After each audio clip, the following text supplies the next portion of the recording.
জ্বলন্ত কয়লার উপর দিয়ে যদি খালি পায়ে হেঁটে যেতে পারো তবে তোমাকে স্ত্রী হিসেবে মেনে নিব। বিয়ের পর শ্বশুর বাড়িতে পা রাখার সাথে সাথে নিজের স্বামী হামিমের মুখে এমন কথা শুনে চমকে ওঠে আদিয়া। উপস্থিত সবাই অবাক চোখে তাকিয়ে আছে হামিমের দিকে। হামিম, এসব কি বলছিস তুই? আপু, এটা আমাদের স্বামী স্ত্রীর ব্যাপার, তুই এতে নাক না গলালেই ভালো হয়। হামিমের বোন নীলা কিছু বলতে গেলে হামিম হাত উঠিয়ে বাধা দেয় আর আদিয়ার উদ্দেশ্যে বলে ওঠে, তোমাকে কি এখন কথাটা আবার রিপিট করতে হবে নাকি কাজটা করবে? আদিয়া মাথা নিচু করে দাঁড়িয়ে আছে। আপাতত আদিয়ার কিচ্ছু বলার নেই। এখন হামিম তাকে যা করতে বলবে তাকে সেটাই করতে হবে। আদিয়ার হাত পা বাঁধা, কিচ্ছু করার নেই তার। তাই সে আর বেশি কিছু না ভেবে মাথা নেড়ে সম্মতি জানায়। হামিমের ঠোঁটের কোণে তৃপ্তিময় হাসি ফুটে ওঠে। হামিম, তুই এসব পাগলামি বাদ দিবি নাকি আমি চলে যাব এখান থেকে? হামিম তার বোনের কথার কোনো উত্তর না দিয়ে তার গার্ডকে বলে ওঠে, আপুকে তার শ্বশুর বাড়িতে সাবধানে পৌঁছে দিয়ে আসো। আমি গেলে আমার সাথে আদিয়াও যাবে। আমার বউ আমার সাথেই থাকবে, আর আমার যা খুশি তাই করব, কারণ আমার সে অধিকার আছে আদিয়ার উপর। তো তুই বেশি কথা না বলে আয় এবার। বাবা মা মারা যাওয়ার পর থেকে তোকে নিজের সন্তানের মতো কোলে পিঠে করে মানুষ করেছি, আর তোকে তো আমি এমন শিক্ষা দেইনি যে একটা মেয়ের উপর এতটা নিষ্ঠুর হবি। হামিম এবার খুব রেগে যায় আর তার গার্ডকে উদ্দেশ্য করে বলল, তোমাকে বলেছি না আপুকে পৌঁছে দিয়ে আসতে, তবে এখনো এখানে দাঁড়িয়ে আছো কেন? গার্ড হামিমের চিৎকারে খুব ভয় পেয়ে যায় আর নীলার কাছে গিয়ে এক প্রকার জোর করে নীলাকে নিয়ে চলে যায়। ততক্ষণে জ্বলন্ত কয়লা দিয়ে ফ্লোর সাজানো হয়ে গেছে। আদিয়া এক কোণে দাঁড়িয়ে হাত কসলাচ্ছে। বেচারি খুব ভয় পেয়ে আছে।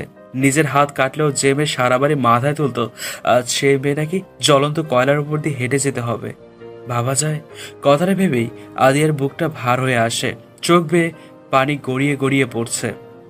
কই তাড়াতাড়ি এসো, এমন ঢং করলে কয়লা তো ছায়ে পরিণত হবে।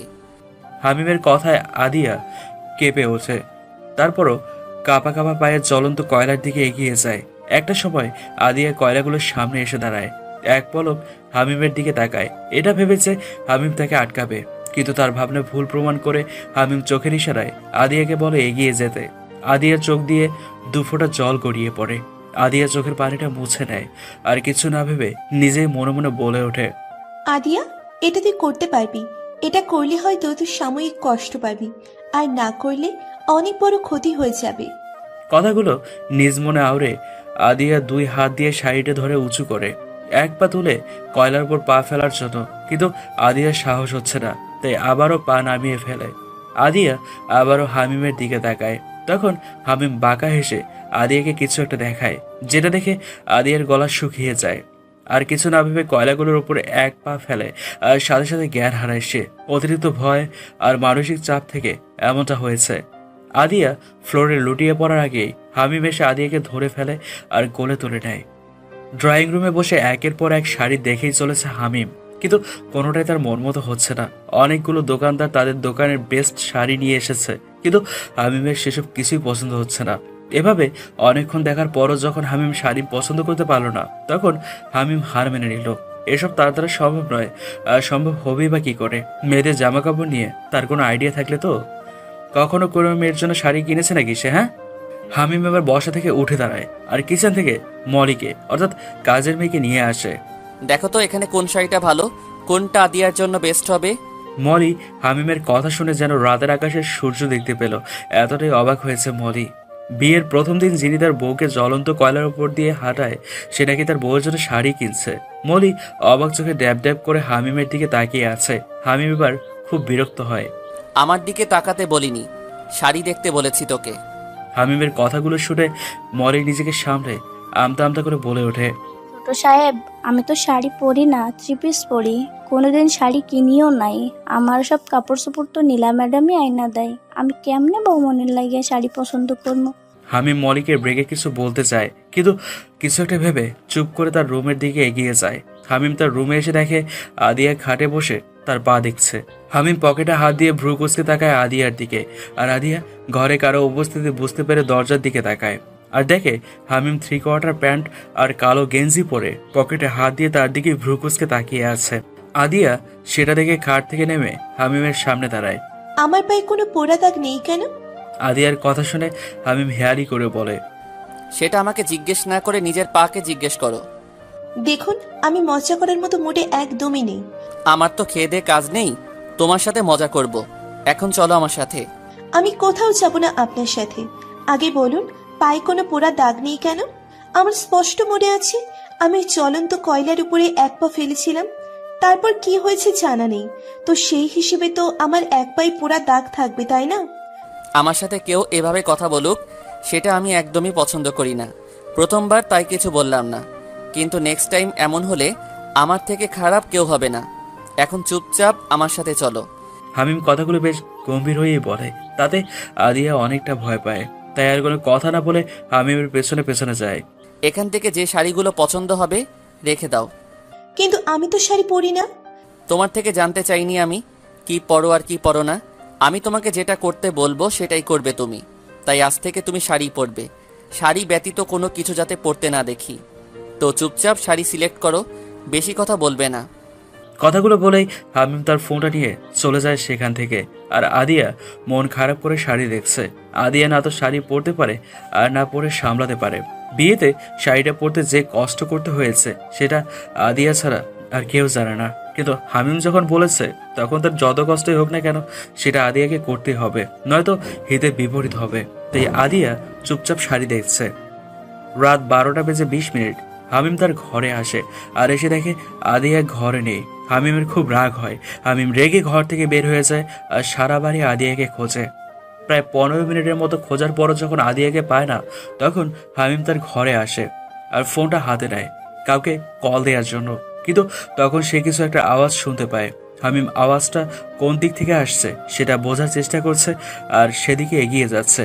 আওয়াজটা তারই ঘরে হয়েছে, তাই হামিম চারপাশটা ভালো করে দেখে ওয়াশরুমে যায়। আর গিয়ে যা দেখে তা দেখার পর হামিম খুব জোরে একটা চিৎকার দেয়। চিৎকার দেওয়ার কারণ হলো তার সামনে আদিয়া আছে আর আদিয়ার হাতে তার ল্যাপটপ। এতটুকু অবধি ঠিক ছিল, কিন্তু তার ল্যাপটপের অবস্থা একদম নাজেহাল। ল্যাপটপ পানিতে চুপচুপ হয়ে আছে আর হয়তো ফ্লোরে পড়েছে, তার জন্য কিছুটা ফেটেও গেছে। আর এসব দেখেই হামিম ওভাবে চিৎকার করে ওঠে। হামিম ওয়াশরুমে প্রবেশ করার পরপরই আদিয়া পেছনে ঘুরে যায় আর হামিম খুব রেগে তেড়ে যায় আদিয়ার দিকে। হামিম এক ঝটকায় আদিয়ার হাত থেকে তার ল্যাপটপটা ছিনিয়ে নেয়। আমার ল্যাপটপের এই অবস্থা কিভাবে হলো? কি করেছো তুমি এটার সাথে? খুব রেগে কথাগুলো বলে হামিম। আর আদিয়া ভয়ে গুটিয়ে রয়েছে। পেছনে হামিমের দিকে তাকাবার সাহসটুকু তার হচ্ছে না। আদিয়ার কোনো সাড়া না পেয়ে হামিম আরও রেগে যায় আর আদিয়ার হাত ধরে তার দিকে ঘোরায়। আদিয়ার দিকে তাকিয়ে হামিম অপ্রস্তুত হয়ে যায়। তাই হামিম আর কিচ্ছু না বলে গটগটিয়ে ওয়াশরুম থেকে এক প্রকার পালিয়ে যায়। সেটা দেখে আদিয়া যেন হাত ছেড়ে বাঁচে, কিন্তু তার এখন খুব লজ্জাও করছে। কি হলো এখন? কিভাবে যাবে সে হামিমের সামনে? অন্যদিকে হামিম সে তার রুম ত্যাগ করে সিঁড়ির কাছে এসে দাঁড়ায় আর দুই হাত দিয়ে চুলগুলো টেনে ধরে আর মনে মনে আদিয়ার 14 গোষ্ঠী উদ্ধার করে চলেছে। ইডিয়েট, একটা কোনো সেন্স নেই নাকি? এভাবে একটা ছেলের ওয়াশরুমে? ইস, ভাবতেই গায়ে কাটা দিচ্ছে। দরজা ভালো করে না আটকে ওয়াশরুমে শাড়ি পরছে। অনেকক্ষণ পর আদিয়া শাড়িটা কোনো মতে গায়ে পেঁচাতে পেরেছে। এবার বাইরে যাওয়ার পালা, কিন্তু আদিয়া বাইরে যাওয়ার সাহস পাচ্ছে না। তার খুব লজ্জা করছে, তার সাথে ভয়ও করছে। এখন আমি বাইরে যাব কিভাবে? উনি হয়তো রুমেই আছেন, আর ওনার ল্যাপটপের যেভাবে 13টা বাঁচিয়েছি তাতে করে উনি তো খুব রেগে আছে।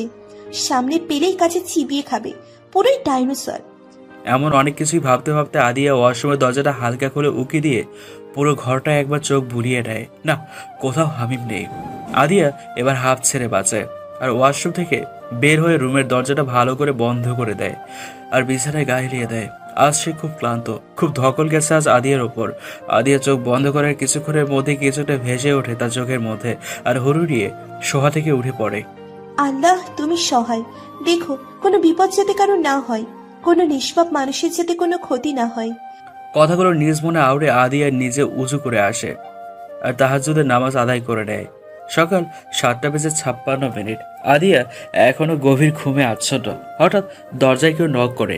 আদিয়া লাফ দিয়ে বিছানা থেকে উঠে বসে, কারণ হামিম তাকে আগেই বলেছিল কেউ ডাকার আগেই যাতে ঘুম থেকে উঠে বাগানে যায় আর বাগানের গাছগুলোতে যাতে সে পানি দেয়, কিন্তু আদিয়া সেটা পারেনি।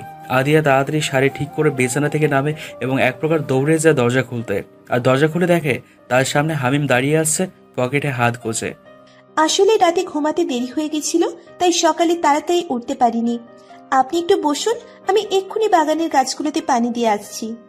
একদমই কথাটা বলে আদিয়া ঘর থেকে বের হতে যায় আর হামিম ডেকে উঠে থাকে। আদিয়া, হামিমের এমন শান্ত স্বরে কথা বলাটা আদিয়াকে ভয় পাইয়ে দেওয়ার জন্য যথেষ্ট।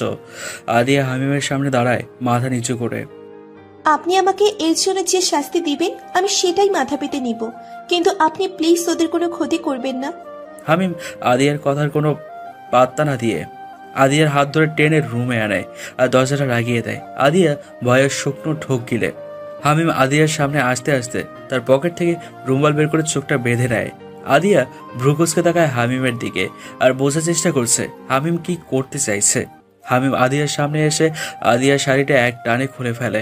আদিয়া চোখ বড় বড় করে হামিমের দিকে তাকায়, চোখ যেন বেরিয়ে আসবে এক্ষুনি, এতটাই অবাক হয়েছে আদিয়া। হামিম শাড়িটা পরিয়ে দেওয়ার জন্য আদিয়ার গায়ে হাত দিতে গেলেই আদিয়া ছিটকে দূরে সরে যায়। আমি পড়তে পারবো, প্লিজ আপনি যান এখান থেকে।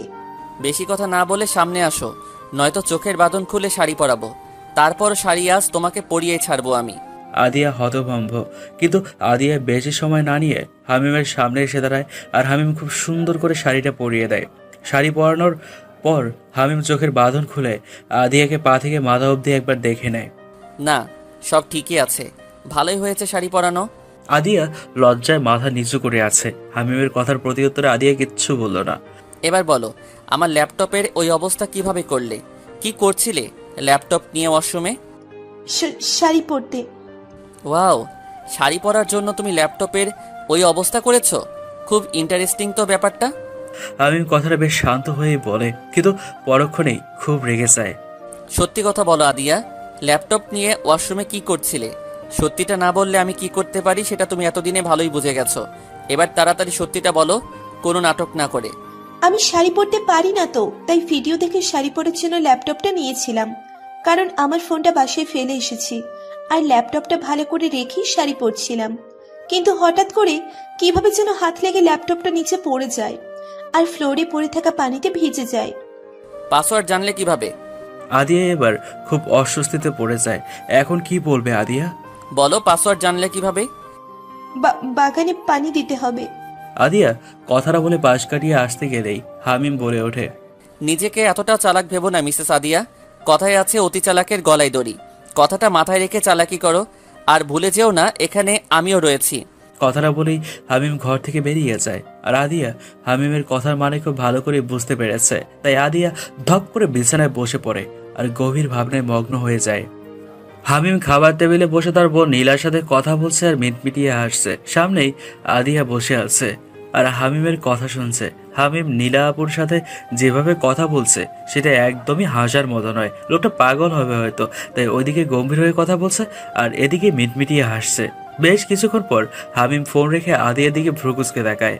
আপনি আপুর সাথে ওভাবে কথা কেন বললেন? আরে আপু এই বাড়িতে আসবে না তো কই যাবে? এটা যেমন আপনার বাবার বাসা, তেমনি তো ওনারও বাবার বাসা। তোমার থেকে আমি কিছু জানতে চেয়েছি? আদিয়া হামিমের কথা থতমত খেয়ে যায় আর মাথা নেড়ে না বোঝায়। তবে এত কথা কেন বলছো? বেশি কথা না বলে চুপচাপ খাওয়া কমপ্লিট করো। আদিয়া মাথা নেড়ে সম্মতি জানায় আর দুজনেই খাওয়ায় মনোযোগ দেয়। খাওয়া শেষ হওয়ার পর আদিয়া হামিমকে বলে, একটা কথা বলার ছিল। বলো। আমি হসপিটালে যেতে চাইছি। তো যাও, মানা কে করেছে? হামিমের কথা শুনে আদিয়া খুব খুশি হয় আর খুশিতে গদগদ হয়ে বলে ওঠে, সত্যি যাব? হ্যাঁ যাবে, তবে বাড়ির গাড়িতে যাবে, আবার বাড়ির গাড়িতে করে বাসায় ফিরবে। বাড়ি টু হসপিটাল, আর কোথাও যাবে না আমার অনুমতি ছাড়া। ঠিক আছে, আমি রাজি। আর আপনাকে অসংখ্য ধন্যবাদ। আমাকে ধন্যবাদ দেওয়ার কি হলো? ডাক্তার তুমি, আর ডাক্তারের কাজই হলো মানুষের সেবা করা। এখন আমি তো তোমার কাজের আর মানুষের সেবা করার পথে বাধা হয়ে দাঁড়াতে পারি না। বাধা হয়ে না দাঁড়ানোর জন্যই ধন্যবাদ আপনাকে। কথাটা বলে আদিয়া ছুটে তার রুমে চলে যায় রেডি হতে। হসপিটালে যাবে আজ, সেটা ভেবে খুব খুশি আদিয়া। আর হামিমের মুখে বাঁকা হাসি। আমি আমার রুমে গিয়ে ফ্রেশ হয়ে একটা বোরখা আর হিজাব পরে তৈরি হয়ে নিই, কারণ ওনার কড়া নির্দেশ কোথাও বাইরে গেলে হিজাব আর বোরখা পরে যেতে হবে। তৈরি হয়ে নিচে নামতেই দেখি হামিম নেই এখানে। সেটা দেখে আমি যেন হাঁপ ছেড়ে বাঁচলাম। যাক বাবা, ডাইনোসরটা এখানে নেই, থাকলে আবার কি না কি করতো আল্লাহই জানে। কথাটা বলেই আমি ধপ ধপ পা ফেলে তাড়াতাড়ি বাড়ি থেকে বেরিয়ে আসি। আর বাইরে গাড়ির সামনে এসেই আমার চোখ কপালে, কারণ আমি যে গাড়িতে করে যাব সেই গাড়িতে হামিমও বসে আছে। আমি থেমে যাই, সেটা দেখে হামিম মুচকি হাসে। থেমে গেলে কেন? তাড়াতাড়ি আসো, লেট হয়ে যাচ্ছে। মানে, আপনি কোথায় যাচ্ছেন? কেন, হসপিটালে? আমি যে ভয়টা পেয়েছিলাম সেটাই হয়েছে। এই লোকটা অতি চালাক, এর সাথে এমনি এমনি পারা যাবে না। তাই আমি দীর্ঘশ্বাস ফেলে গাড়িতে উঠে বসি। গাড়ি চলছে তার আপন গতিতে, আর আমি একটু পর পর বাইরের দিকে তাকাচ্ছি, আর হামিম নিজ ফোনে ফোন টিপছে। চাচা, গাড়িটা ওই শপিং মলের সামনে থামান তো। আদিয়ার কথা শুনে হামিম ফোনের থেকে দৃষ্টি সরিয়ে আদিয়ার দিকে তাকায়। কেন গাড়ি থামাতে বলছো? আমার একটা ফোন দরকার তো, সেটাই কেনার জন্য গাড়ি থামাতে বলছি। গাড়ি থামানোর দরকার নেই, চাচা আপনি হসপিটালেই যান। হামিম কথাটা বলেই আবার ফোন টিপায় ব্যস্ত হয়ে পড়ে, আর আমি রাগে ফুঁসছি। লোকটাকে কতগুলো কড়া কথা শুনিয়ে দেওয়ার ইচ্ছে হচ্ছে। আপনি কিন্তু বেশি বেশি করছেন এবার। আমার কোনো কথা উনি পাত্তা না দিয়ে চুপচাপ ফোন টিপছে। আজ বাড়িতেও তো মনে হয় নিয়ে যাবে না এই ডাইনোসরটা। বাড়িতে গেলেও কিছু একটা করা যেত। বেশ কিছুক্ষণ পর দুজনেই হসপিটালে এসে পৌঁছই। আমি গাড়ি থেকে বেরিয়ে আসার সময় আর চোখে একবার ওনার দিকে তাকাই। এ কি, উনিও নামছে কেন? আপনি নামছেন কেন? আপনার তো... এক কথা কতবার বলবো তোমাকে? তখন বলিনি হসপিটালে আসবো? চুপচাপ ভিতরে আসো, নয়তো কি হবে তুমি ভালো করেই জানো। কথাগুলো বলে হামিম ভিতরে চলে যায়, আর আমিও অসহায় মুখ করে ওনার পিছন পিছন যাই। হসপিটালে ঢোকার পরপরই উনি একটা ভয়ানক কাজ করে বসে। আমি চোখ বড় বড় করে ওনার দিকে তাকাই, আর উনি ডোন্ট কেয়ার ভাব নিয়ে আমার কাঁধে এক হাত দিয়ে জড়িয়ে ধরে আছে, আর এক হাত দিয়ে পকেটে দিয়ে হেঁটে চলেছে। আমি হাত সরাতে চাইলে উনি আরো জোরে চেপে ধরে, আর আশেপাশের বাকি সবাই অবাক চোখে দেখছে আমাদের। আর যারা পরিচিত তারা সবাই আমাদের দুজনকে শুভেচ্ছা জানাচ্ছে আমাদের নতুন জীবনের জন্য। আমার চেম্বারে ঢোকার পরপরই উনি আমার কাঁধ থেকে হাতটা সরিয়ে আমার চেয়ারে বসে পড়ে, আর আমি বোকার মতো ওনার দিকে ফেলিয়ে তাকিয়ে আছি। এটা কি হলো?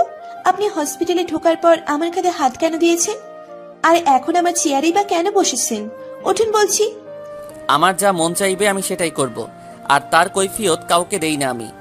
ব্যাস, ওনার এই একটা কথায় আমার সব উত্তর পাওয়া হয়ে গেছে।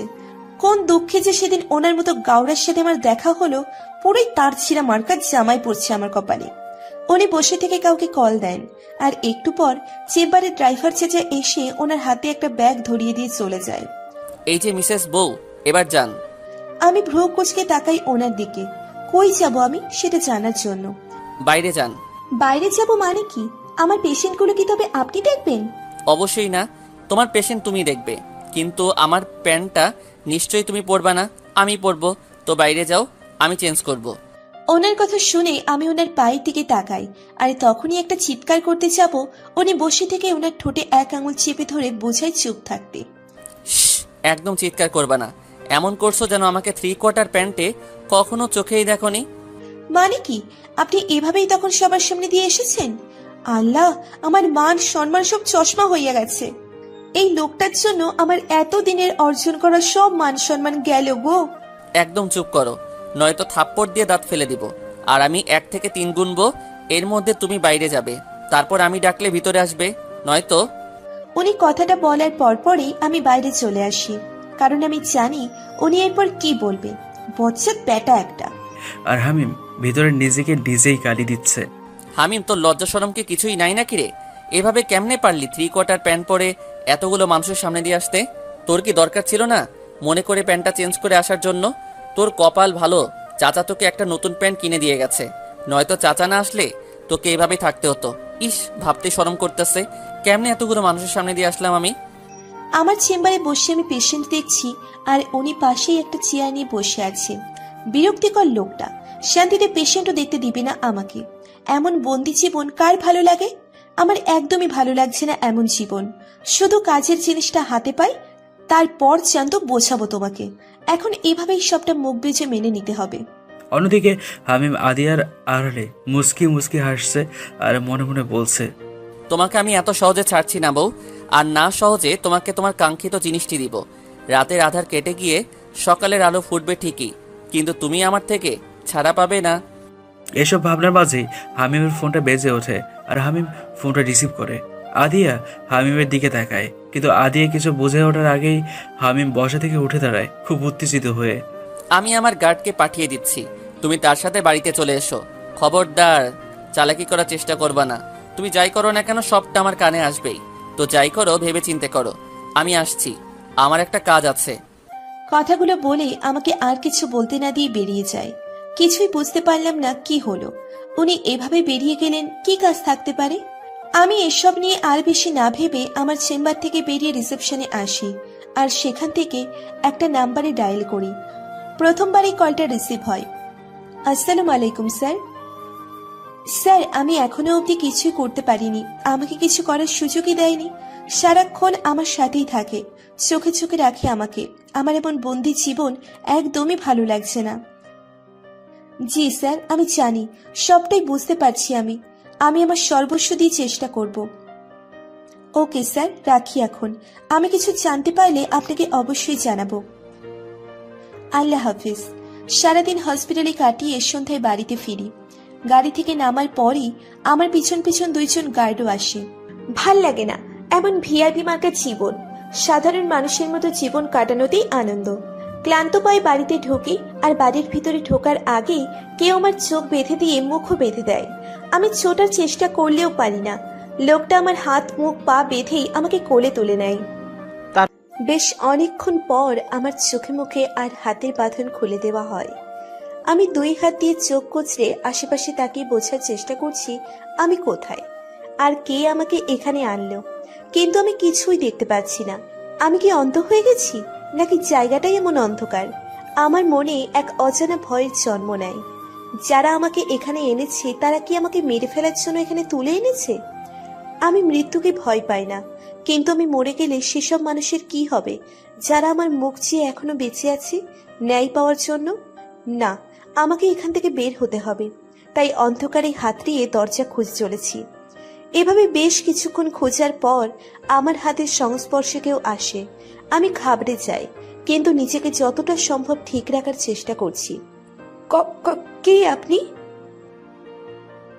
কথা কেন বলছেন না? উত্তর দিন না, কে আপনি? আর আমাকে এভাবে তুলে এনেছেন কেন? আমি কিন্তু পুলিশ ডাকবো। নিজে আগে ছাড়া পাও, তারপর না হয় পুলিশের কাছে যেও। কণ্ঠটা আমার বেশ পরিচিত, তাই বুঝতে সমস্যা হলো না এটা কে। হামিম, আপনি আপনি আমাকে এভাবে বেঁধে নিয়ে এসেছেন কেন? চাইছেনটা কি আপনি? আমার যেটা করতে মন চায় আমি তাই করি, তার কৈফিয়ত আমি কাউকে দিতে বাধ্য নই। কথাটা বলেই উনি ঘরটার লাইট জ্বালিয়ে চলে যায়, আর আমি ঘরটা দিকে অবাক হয়ে যাই। এটা তো সেই বাড়ি না যেখানে আমরা সকালেও ছিলাম। এটা অন্য একটা বাড়ি। এই বাড়িতে উনি আমাকে এভাবে নিয়ে এলেন কেন? আমার মাথাতে কিছুই ঢুকছে না। এই লোকটা পুরোই রহস্যময়। এই লোকের সাথে আমার বিয়েটা না হলেও পারত। আমি মাথায় হাত দিয়ে ধপ করে বিছানায় বসে পড়লাম, আর ভাবতে লাগলাম আজ থেকে 2 মাস আগের কথা, যখন আমার জীবনে এই হামিম নামের লোকটার প্রবেশ ঘটে। 2 মাস আগে মামাতো বোনের বিয়ে খাওয়ার জন্য 4 দিনের ছুটি নিয়েছিলাম হসপিটাল থেকে। কিন্তু 2 দিন যেতে না যেতে হসপিটাল থেকে কল আসে এমার্জেন্সি যাওয়ার জন্য। আমিও তখন সাথে সাথে রওনা হই সোনারগাঁও থেকে ঢাকার উদ্দেশ্যে। আর হসপিটালে এসে আমি বাকরুদ্ধ হয়ে যাই, কারণ হসপিটালের মধ্যে একের পর এক রোগী ভর্তি হয়েই চলেছে। সবাই এদিক সেদিক ছোটাছুটি করছে। আমি সবটা জানার জন্য একজন নার্সকে ডাক দিই। কি হচ্ছে এখানে? এত রোগী হসপিটালে একসাথে কি হয়েছে? ম্যাম, এরা সবাই তো আহমেদ কোম্পানির শ্রমিক। হঠাৎ করে 100% শ্রমিক থেকে 73% শ্রমিক এমন অসুস্থ হয়ে পড়েছেন। নার্স কথাটা বলে স্থান ত্যাগ করে। আমি আর কিছু না ভেবে ডাক্তার তনয়ের কেবিনে আসি। ওনার কেবিনে ঢোকার সময় আমি কারোর সাথে ধাক্কা খাই, আর আমি যাতে পড়ে না যাই তাতে কিছু একটা আঁকড়ে ধরার চেষ্টা করি, কারণ এই ভরা হসপিটালে পড়ে গেলে মান সম্মান বলতে আর কিছু থাকবে না। সামনের ব্যক্তিটি তার হাত বাড়িয়ে দিচ্ছে আমাকে ধরার জন্য। কিন্তু যখন আমি তার হাত ধরতে যাব তখন সে আমার দিক থেকে হাত সরিয়ে তার ফোনটা হাওয়া থেকে হাতে নেয় আর আমি নিচে পড়ে যাই। নিচে পড়ে ভালোই ব্যথা পেয়েছি। আমি আশেপাশে একবার ভালো করে তাকিয়ে দেখি সবাই আমার দিকে ড্যাব ড্যাব করে তাকিয়ে আছে। তাই বিলম্ব না করে তাড়াতাড়ি উঠে দাঁড়াই আর সামনের ব্যক্তিটিকে কড়া কথা শোনানোর জন্য তাকাতেই দেখি সে হাওয়া। রাগে গা চলে যাচ্ছে আমার। ব্যাটা পশ্চাৎ, একটা মেয়েকে ধাক্কা দিয়ে ফেলে দিয়ে তাকে না ধরে ফোন ধরা, আবার সরিটাও না বলে ভাব নিয়ে চলে যাওয়া, তাই না? আর একবার দেখা পাই কেডিয়ে একদম হালুয়া বানিয়ে ফেলবো। কিন্তু ব্যাটার ক্ষমাটাই তো দেখলাম না। পরের বার দেখা হলে চিনবো কেমনে? আদিয়া, আর ইউ ওকে? সামনে তাকিয়ে দেখি তনয় স্যার। আমার এবার হাত পা ছড়িয়ে ছিটিয়ে কাঁদতে ইচ্ছে করছে। এভাবে সিনিয়রের সামনে লাউয়ের মতো পড়ে গেলাম, ধুর, ভাল লাগে না। জি স্যার, আমি ঠিক আছি। স্যার, ওই লোকটাকে? আরে ওটা তো হামিম চৌধুরী। হামিম চৌধুরী? কেন? না, এমনি জিজ্ঞেস করছিলাম। আর স্যার, কি হয়েছে ওদের? একের পর এক রোগী হসপিটালে এসেই চলেছে, বুঝলাম না কিছু। আসো আমার সাথে, দেখাচ্ছি তোমাকে। আমি স্যারের সাথে তার পিছন পিছন আসি। স্যার আমাকে নিয়ে একটা কেবিনে ঢুকে সেখানে অনেক রোগী রয়েছে, আর যারা সবাই ওই আহমেদ কোম্পানির শ্রমিক। স্যার, ওদের তো অবস্থা খুবই খারাপ। কেউ বমি করছে, কারো বুকে ব্যথা। এসব কি হচ্ছে স্যার? ওদের প্রত্যেকের শরীরে অতিরিক্ত মাত্রায় কার্বন মনোক্সাইড গ্যাস পাওয়া গেছে। Carbon monoxide gas? এই গ্যাসে তো মানুষ সহ সকল মেরুদণ্ডী ও অমেরুদণ্ডী হিমোগ্লোবিক প্রাণীর জন্য বিষাক্ত। হ্যাঁ, তুমি একদম ঠিক বলেছ। কিন্তু স্যার, এত গ্যাস আসলো কোথা থেকে আহমেদ কোম্পানিতে? সেটার জন্যই হামিম চৌধুরী ও তার টিম এখানে এসেছিল, তা তদন্ত করার জন্য। মানে ওরা কি পুলিশ? না, গোয়েন্দা ওনারা। এখন কাজ শুরু করে দেওয়া দিয়া, সবটা তো বুঝতেই পারছ। জি স্যার, অবশ্যই। তারপর আমি রোগীদের নিয়ে ব্যস্ত হয়ে পড়ি। এভাবে 4 দিন কেটে যায়। 4 দিন পর রাত 3টেই আমার বাড়ির কলিং বেল বেজে ওঠে। সবাই ঘুমে আচ্ছন্ন তখন, কিন্তু বারবার কলিং বেল বাজার কারণে বিরক্ত নিয়ে ঘুম থেকে উঠি। আর ড্রয়িং রুমে এসে দেখি বাবা আগেই চলে এসেছে দরজা খুলতে। দরজা খোলার পর কয়েকজন হুড়মুড়িয়ে আমার বাড়িতে প্রবেশ করে। আরে কারা আপনারা? এভাবে আমার বাড়িতে কেন ঢুকছেন? বের হন, বের হন আমার বাড়ি থেকে। লোকগুলো ভিতরে ঢোকাতে আমি সামনে এগিয়ে যাই, আর লোকগুলো বাবার কথার উত্তর না দিয়ে উল্টে প্রশ্ন করে ওঠে। ডাক্তার আরিয়া সার্জিন আছে? আমি ডাক্তার আদিয়া সার্জিন। কি সমস্যা আপনাদের? এভাবে ভেতরে ঢোকার মানে কি?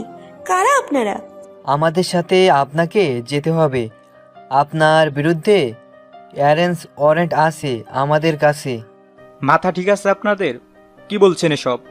আমার মেয়ের বিরুদ্ধে অ্যারেস্ট ওয়ান্টেড আছে মানে কি? কি করেছে আমার মেয়ে?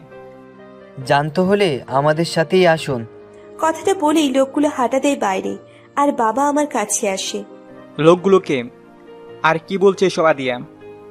বাবা, আমি কিছু বুঝতে পারছি না, কি হচ্ছে এসব? আমি তো ওদের আজই প্রথম দেখলাম।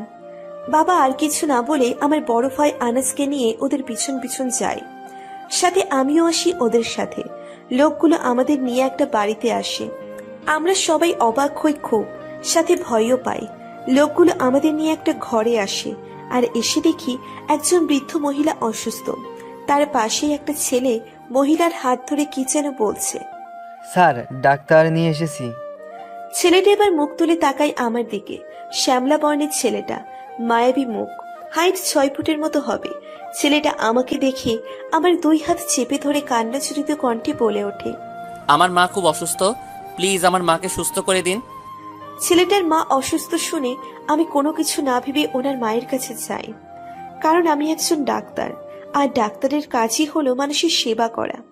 ওনার শরীরে অনেক বেশি জ্বর, এই ঔষধগুলো এনে খাইয়ে দিবেন। ততক্ষণে ওনার মাথায় একটু পানি দিন, তবে ওনার মাথাটা ভালো লাগবে আর জ্বরটাও কমবে। ছেলেটা একজনের হাতে কাগজটা ধরিয়ে দিয়ে বলল ঔষধ আনতে।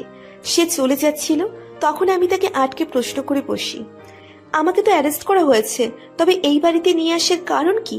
ওনার মাকে দেখা? ছেলেটা ওই লোকটাকে চলে যেতে বলল, আর আমাকে উদ্দেশ্য করে বলল, মিস, আসলে কোনো ডাক্তার পাচ্ছিলাম না এত রাতে। ডাক্তার তনয়কে ফোন করলে জানায় তিনি হসপিটালে ইমার্জেন্সি রোগী দেখছে, আর উনি আপনার নাম জানায়, তাই আপনাকে নিয়ে আসতে ওদের পাঠাই। আর একটা মেয়েকে নিশ্চয়ই কোনো বাবা মা এত রাতে পেশেন্ট দেখার জন্য আসতে দিবে না। তাই এই পদ্ধতি। ওনার কথা শুনে বাবা আর ভাইয়া হেসে ফেলল। কি টেকনিক রে ভাই! আমি বাবা আর ভাইয়ার থেকে চোখ সরিয়ে ওনাকে বলি, তবে আমরা কি এখন আসতে পারি? না প্লিজ যাবেন না আপনি, মা অসুস্থ, আমি ছেলে মানুষ তেমন কিছু বুঝিও না, আর রাতে কোনো দরকার পড়লে আবার ডাক্তার পাবো কোথায়? তো দয়া করে আপনি কয়েকটা ঘন্টা এখানে থেকে যান, সকাল হলেই আমার লোক আপনাকে বাড়িতে পৌঁছে দিবে। আমি ছেলেটার কথা শুনে বাবা আর ভাইয়ার দিকে তাকালে বাবা আশ্বস্ত করে থাকে যাওয়ার জন্য, তাই আমিও হ্যাঁ বলে দিই। সেদিন রাতে আমি, বাবা আর ভাইয়া ওই লোকটার বাড়িতেই ছিলাম। আমি ওনার মায়ের সাথে শুয়েছিলাম, আর বাবা ভাইয়া ওরা ওই ছেলেটার সাথে পাশের রুমে শুয়েছিল। মহিলাটিকে ঔষধ খাইয়ে দেওয়ার পর তিনি ঘুমিয়ে পড়েন, আর আমি ওনার মাথায় পানি দিয়ে জলপট্টি দিয়েছি সারা রাত। আমার সজাগ থাকার অভ্যেস আছে, তাই জেগে থাকতে কোনো সমস্যা হয়নি। সকালে উনি সজাগ হয়, আর ওনার মাথার কাছে আমাকে বসে থাকতে দেখে খুব অবাক হয়। তুমি এখনো যাওনি?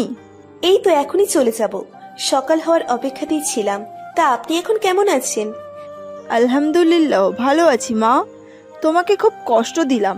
আমার ছেলেটাও না একটা পাগল জানো, একটু জ্বর হলো কি না হলো তোমাকে এইভাবে তুলে নিয়ে এলো। আমি বারবার না করেছি, একটা মেয়েকে এত রাতে নিয়ে আসার দরকার নেই, কিন্তু কে শোনে কার কথা। আরে আন্টি, কোনো সমস্যা না, উনি যা করেছে একদম ঠিক করেছে। ওনার জায়গায় আমি থাকলে আমিও এটাই করতাম, কারণ কোনো সন্তানই তার বাবা মায়ের কষ্ট সহ্য করতে পারে না। আর আমিও তো একজন ডাক্তার, আমার দায়িত্বই হলো রোগীর সেবা করা। উনি এবার আমার গালে হাত দিয়ে বলে, তুমি খুব ভালো, খুব মিষ্টি, এমন একটা মেয়ে আমার হামিমের জন্য খুব দরকার। যখন আমি থাকবো না তখন যাতে সে হামিমকে আগলে রাখতে পারে। ওনার কথা শুনে আমি অপ্রস্তুত হয়ে পড়লাম, তাই কোনো মতে ওনার থেকে নিজেকে ছাড়িয়ে মুচকি হেসে চলে এলাম ঘর থেকে। আর পাশের রুমে উকি দিয়ে দেখি ভাইয়ার নাক ডোকে ঘুমাচ্ছে, আর বাবা রুমে নেই। তাই বাইরে চলে আসি বাবাকে খুঁজতে, আর এসে দেখি রাতের ছেলেটা রান্নাঘরে কি যেন করছে। আমি কৌতূহলী হয়ে ওনার কাছে গিয়ে দাঁড়াই। উনি আমাকে দেখে মুচকি হাসেন, আর এক বাটি গরুর মাংস আমার দিকে এগিয়ে দেয়। খেয়ে দেখুন তো একটু, সবকিছু ঠিক আছে কিনা। আসলে মায়ের জন্য পাক করেছি, তাই জিজ্ঞেস করলাম। আমি তো এখনো অব্দি ফ্রেশই হলাম না, আর উনি বলছে গরুর মাংস খেতে। এখন যদি বলি ফ্রেশ হয়নি, তবে তো ভাববে মেয়েটা খচ্চর, এত বেলা হওয়ার পরও নাকি ফ্রেশ হয়নি। না বাবা থাক, এটা বলে কাজ নেই। না মানে আমি গরুর মাংস খাই না, অ্যালার্জি আছে। আল্লাহ মাফ করো, সকাল সকাল একটা মিথ্যা কথা বলে ফেললাম। ও ঠিক আছে, সমস্যা নাই। আপনাদের বাড়িতে আর কেউ থাকে না? থাকে তো, আমি, মা আর কিছু সার্ভেন্ট। সার্ভেন্ট থাকতে আপনি রান্না করছেন? আসলে মা ওদের হাতে রান্না পছন্দ করেন না, তাই আমাকেই করতে হয় মায়ের জন্য রান্না। ও, এরপর বেশ কিছুক্ষণ দুজনেই নিরাপত্তা পালন করি। তারপর হঠাৎ করে ওনার মায়ের সেই কথাটা কানে বাজে। এমন একটা মেয়ে আমার হামিমের জন্য খুবই দরকার। মানে উনি কি সে, যেদিন আমাকে ধাক্কা দিয়ে সবার সামনে ফেলে দিয়েছিল? তনয় স্যারও তো সেই লোকটার নাম হামিমই বলেছিল। কথাটা মাথায় আসতেই মুহূর্তেই মেজাজ খারাপ হয়ে গেল, কিন্তু আমি যতটা সম্ভব নিজেকে কন্ট্রোল করার চেষ্টা চালিয়ে ওনাকে প্রশ্ন করলাম, আচ্ছা আপনার নাম কি, আর কি কাজ করেন আপনি? উপস সরি, এতক্ষণ ধরে দুজন একসাথে আছি, অথচ আমার নামটাই আপনাকে বলা হয়নি। আমি হামিম, একজন ডিটেকটিভ। এইবার আমি শিওর এই ব্যাটাই সেদিন আমাকে ফেলে দিয়েছিল, আর ভাব নিয়ে আমাকে না ধরে তার ফোন নিয়ে চলে এসেছিল। দাঁড়া, দেখাচ্ছি মজা তোকে। কথাটা বলেই আশেপাশে চোখ বলিয়ে দেখি একে শায়েস্তা করার মতো কিছু পাই কিনা। তারপর চোখ চাই ময়দার বয়ামে। আমি তৎক্ষণাৎ সেটা নিয়ে ওনার উপর ঢেলে দিই। শোধ নিলাম সেদিন হসপিটালে ফেলে দেওয়ার জন্য। কথাটা বলে ভো দৌড় দিই, আর বাবা ভাইয়ার কাছে চলে আসি, আর খিলখিলিয়ে হেসে উঠি। ইস, একটা পিক তুলে নিলে মন্দ হতো না, পুরো সাদা ভূত হয়ে গেছে ময়দা দিয়ে। কথাটা বলে আবারও হাসিতে মেতে উঠি। অন্যদিকে হামিম এটার জন্য মোটেও প্রস্তুত ছিল না। হামিম স্ট্যাচু হয়ে দাঁড়িয়ে আছে ওভাবেই। সে বোঝার চেষ্টা করছে এই মুহূর্তে ঠিক কি হলো তার সাথে। আর যখন বুঝতে পারলো তখন রেগে গেল খুব। ভূত। এত জোরে কারো গলা বেয়ে হামিম আশেপাশে তাকিয়ে দেখে মলি ফ্লোরে জ্ঞান হারিয়ে পড়ে আছে। সেটা দেখেই হামিম এক গ্লাস পানি নিয়ে মলির সামনে গিয়ে চোখে মুখে পানি ছিটিয়ে দেয়। একটু পর মলির জ্ঞান ফিরে। চোখের সামনে হামিমকে এই অবস্থা দেখে আবারও চিৎকার করে জ্ঞান হারায়। হামিম বেচারা পড়েছে ঝামেলায়, তাই হামিম তার ঘরে চলে গেল ফ্রেশ হতে। তারপর মলির কাছে যাবে আর আদিয়াকে পরে দেখে নেবে, সে এমনটা মনস্থির করে। সেদিন আমরা হামিম আর ওনার মায়ের থেকে বিদায় নিয়ে বাড়িতে চলে আসি। হামিম আমাকে কিছু বলেনি সেদিন, সাথে বাবা আর ভাইয়া ছিল বলে। তবে আমি এখন মনে মনে খুব বেশি খুশি, কারণ প্রতিশোধ নিতে পেরেছি আমি। এরপর কেটে যায় আরো 2 দিন। এই 2 দিনে আহমেদ কোম্পানির অনেক শ্রমিক মারা গেছে, কেউ কোমায় আছে আর কেউ সুস্থ হয়েছে। এসবে মনটা বড্ড বেশি ভার হয়ে আছে। একদিন হসপিটালে একটা মিটিং ডাকা হয়, যেখানে হসপিটালের কয়েকজন ডাক্তার সহ আমিও সেখানে ছিলাম। মিটিং শেষ করে বের হয়ে আমার চেম্বারের দিকেই যাচ্ছিলাম, কিন্তু চেম্বারের সামনে হামিমকে দেখে ঘাবড়ে যাই আর উল্টো দিকে হাঁটা শুরু করি। এখন উনিও যদি প্রতিশোধ নেওয়ার জন্য আসে, তবে তো পুরো হসপিটালের সামনে আবারও আমার মান সম্মান নিয়ে টানাটানি পড়বে। কথাটা ভেবে হাঁটার স্পিড বাড়িয়ে দিই, কিন্তু বেশি দূর যেতে পারিনি। তার আগেই পেছন থেকে কেউ একজন বলে ওঠে, এত ভীত হয়ে ডাক্তার হলেন কিভাবে? কথাটাই কেমন অপমান বোধ হলো আমার, তাই রেগে পেছন ফিরে আঙ্গুল তুলে কিছু বলার জন্য তাকাতেই থমকে যায়। কারণ উনি আমার দিকে খুব রেগে তাকিয়ে আছে। উনি যেভাবে রেগে আছে তাতে ওনার কাছে আমার রাগ কিছুই না। কি সব হাওয়া ফুস কথা কেন বলছেন না মিস আদিয়া? আপনি যে ভীতু সেটা কি আবার প্রমাণ করার জন্য এভাবে ঘুটিয়ে রয়েছেন? আমি এবার কয়েক পা পিছিয়ে যাই আর রেগে বলি, আপনার মতো ডাইনোসর বচ্চাত ব্যাটাকে ভয় পেতে আমার বয়েই গেছে। কথাটা বলেই আবারও দৌড় লাগাই, আর উনি পেছন থেকে বোকার মতো তাকিয়ে রইল। এরপর কেটে যায় আরো 15 দিন। এই কদিনে হামিমের সাথে আমার বহুবার দেখা হয়েছে হসপিটালে। উনি আহমেদ কোম্পানির সেই কেসটার তদন্ত করার জন্য মাঝে মধ্যেই হসপিটালে আসতেন, এটা ওটা জানার জন্য। আর দুজন সামনাসামনি পড়লে দুজন এমন ভাব ধরতাম যেন কেউ কাউকে চিনিই না। ভালোই কাটছিল দিন, কিন্তু হঠাৎ একদিন হসপিটাল থেকে বাড়িতে এসে দেখি সেই আন্টিটা, মানে হামিমের মা, আমাদের বাড়িতে। ওনাকে দেখে যতটা না অবাক হয়েছে, তার চেয়ে বেশি অবাক হয়েছে ওনার সাথে হামিমকে দেখে। আসসালামু আলাইকুম আন্টি, কেমন আছেন আপনি? ওয়ালাইকুম সালাম। আমি ভালো আছি মা, কিন্তু তোমার সাথে অভিমান করেছি। কেন আন্টি, আমি কি কিছু করেছি? তুমি তো সেদিনের পর আর আমার সাথে দেখা করতেও গেলে না। হামিমকে কতবার বলেছি তোমাকে নিয়ে যেতে, কিন্তু তুমি নাকি খুব ব্যস্ত, তাই আসতে পারবে না। তাই আমিই চলে এসেছি তোমার সাথে দেখা করতে। খুব ভালো করেছেন আন্টি, আপনি একটু বসুন, আমি চেঞ্জ করে আসছি। কথাটা বলেই আমি হামিমের দিকে আর চোখে তাকিয়ে একটা ভেঙচি কেটে চলে আসি, আর ফ্রেশ হয়ে জামা চেঞ্জ করে নিচে নেমে আসি। আর আসার পর যে কথাটা শুনি, সেটা শোনার জন্য আমি প্রস্তুত ছিলাম না একদমই। বিয়ে মানে? কার বিয়ে? আদিয়া, তুই ভিতরে যা, তোর সাথে এটা নিয়ে পরে কথা বলছি। বাবা। ভেতরে যা। আমি আর কিছু না বলে আমার রুমে চলে আসি আর গভীর ভাবনায় মগ্ন হই। হঠাৎ বিয়ের কথা কেন বললো বাবা? এসব নিয়ে যখন ভাবছিলাম তখন ঘরে কারো প্রবেশ ঘটে। আমি মাথা তুলে তাকিয়ে দেখি হামিম। ওনাকে দেখে আমি খুব বেশি অবাক হই। আপনি আমার ঘরে কেন? আর দরজা কেন লাগাচ্ছেন? উনি আমার কথার কোনো উত্তর না দিয়ে দরজা আটকে খাটে বসে। উনি বসার সাথে সাথে আমি দাঁড়িয়ে যাই। কি করতে চাইছেন আপনি? তোমার সাথে কথা বলতে চাইছি। বাপরে, আপনি থেকে ডিরেক্ট তুমি? আর যাই হোক, নিজের হবু বউকে তো আর আপনি করে বলতে পারি না। হবু বউ মানে? কে আপনার হবু বউ? কেন তুমি? মাথা ঠিক আছে আপনার? কি সব আজে বাজে কথা বলে চলেছেন? নিচে তো শুনলেই বিয়ের কথা চলছে, আর সেটা তোমার আর আমার বিয়ের জন্য। আমি আপনাকে বিয়ে করব না। আপনাকে কেন, কাউকেই বিয়ে করব না আমি। আমি এখনই বাবার কাছে যাব। আদিয়া, এটা আমার মায়ের শেষ ইচ্ছে। শেষ ইচ্ছে মানে? মানে মায়ের ক্যান্সার, আর বেশি গেলে 1 মাস বাঁচবে। তারপর তাকে এই পৃথিবীর মায়া ত্যাগ করে চলে যেতে হবে পরকালে। ওনার কথা শুনে আমি খুব অবাক হই, তার সাথে খুব খারাপও লাগে। প্লিজ আদিয়া, আপনি এই বিয়েটা ভেঙে দিবেন না। আমার মায়ের কথা চিন্তা করে আপনি প্লিজ এই বিয়েটা করুন। আমার মার এই শেষ ইচ্ছেটা প্লিজ পূরণ করে দিন। আমি ওনাকে কিছু না বলে চুপ করে দাঁড়িয়ে থাকি। উনি আমার দিকে এক দৃষ্টিতে তাকিয়ে আছে আমার উত্তর জানার জন্য। বেশ কিছুক্ষণ চুপ থাকার পর আমি ওনাকে বলি, আমার একটু সময় দরকার, আমি আপনাকে পরে জানাচ্ছি। ঠিক আছে, সময় নিন আপনি, কিন্তু উত্তর যেন পজিটিভ আসে। তারপর উনি ঘর থেকে চলে যায়, আর আমি ধপ করে বিছানায় বসে পড়ি। কি করব বুঝতে পারছি না আমি। এসব নিয়ে চিন্তা করতে করতে রাত গড়িয়ে সকাল হয়ে যায়। আমি সকালে হসপিটালে যাওয়ার জন্য রেডি হচ্ছি, তখন ফোনটা বেজে ওঠে। আসসালামু আলাইকুম, কে বলছেন? ওয়ালাইকুম আসসালাম, হামিম বলছি। জি বলুন। আমি আপনার সাথে আজ একটু দেখা করতে চাইছি, আপনার কি সময় হবে? হসপিটালে এখন খুব চাপ তো, মনে হয় না পারবো। জরুরি কোনো কথা? জরুরি কথা থাকলে আপনি হসপিটালে চলে আসুন, সেখানেই না হয় কথা হবে। আচ্ছা ঠিক আছে।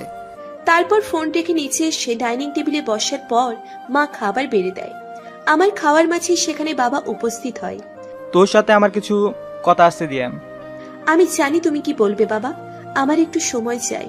হাতে একদমই সময় নেই। হামিমের মা অসুস্থ, তাই তিনি চাইছেন দুদিনের মধ্যেই বিয়েটা সেরে ফেলতে।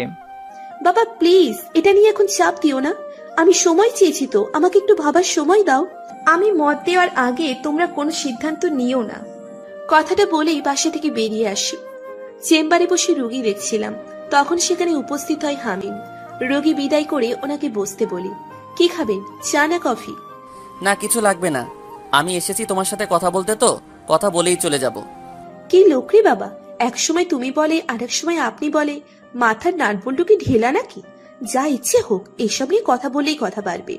তার থেকে ভালো শর্টকাটে কথা বলে বিদায় দিও নাকি। হ্যাঁ বলুন, কি বলতে চান আপনি? আমার মায়ের হাতে তো বেশি সময় নেই, তাই উনি চাইছে কাল পরশুর মধ্যে বিয়েটা যাতে হয়ে যায়। বাবা বলেছে আমাকে। আমি জানি তুমি এসবের জন্য প্রস্তুত নও, কিন্তু তারপরও আমি স্বার্থপরের মতো আমার মার শেষ ইচ্ছেটা পূরণ করার জন্য তোমার কাছে অনুরোধ করছি, রাজি হয়ে যাও। আমার মা তোমাকে দেখে মনে করছে তুমি সঠিক আমার জন্য, তুমি পারবে সারা জীবন আমার হাত ধরে একসাথে চলতে, তাই মায়ের শেষ ইচ্ছে হিসেবে তোমাকে নিজের ছেলের বউ হিসেবে পেতে চাইছে। আমি বুঝতে পারছি সবটা, কিন্তু আমি এখনই বিয়ে করতে চাইছি না। তারপরও একজন মৃত্যু পথযাত্রী মায়ের কথা ভেবে আমি বিয়েটা করব। সত্যি তুমি বিয়েটা করবে? করব। বুকের উপর থেকে একটা পাথর সরালে। আমি এখনই বাড়িতে গিয়ে মাকে জানাই, মা জানলে খুব খুশি হবে, আর বিয়ের আয়োজনও তো করতে হবে।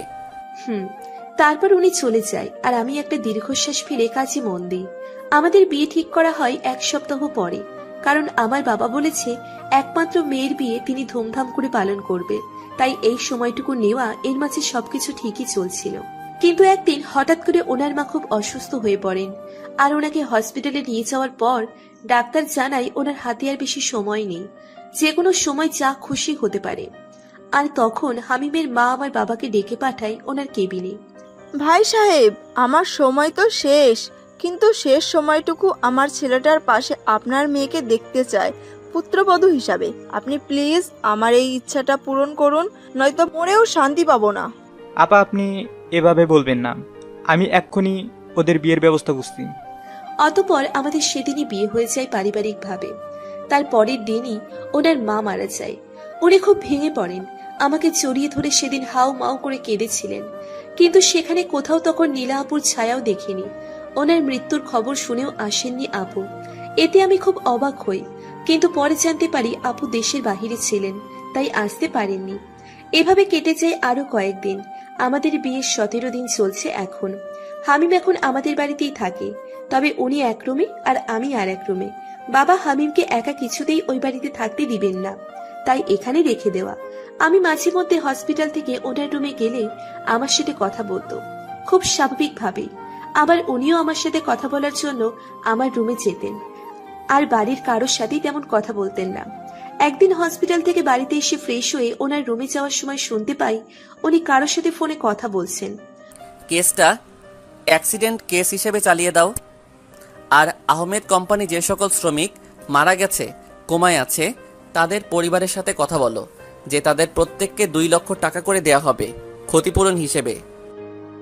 আমি যেটা বলেছি সেটাই হবে, আর যা প্রমাণ আছে সব নষ্ট করে দাও।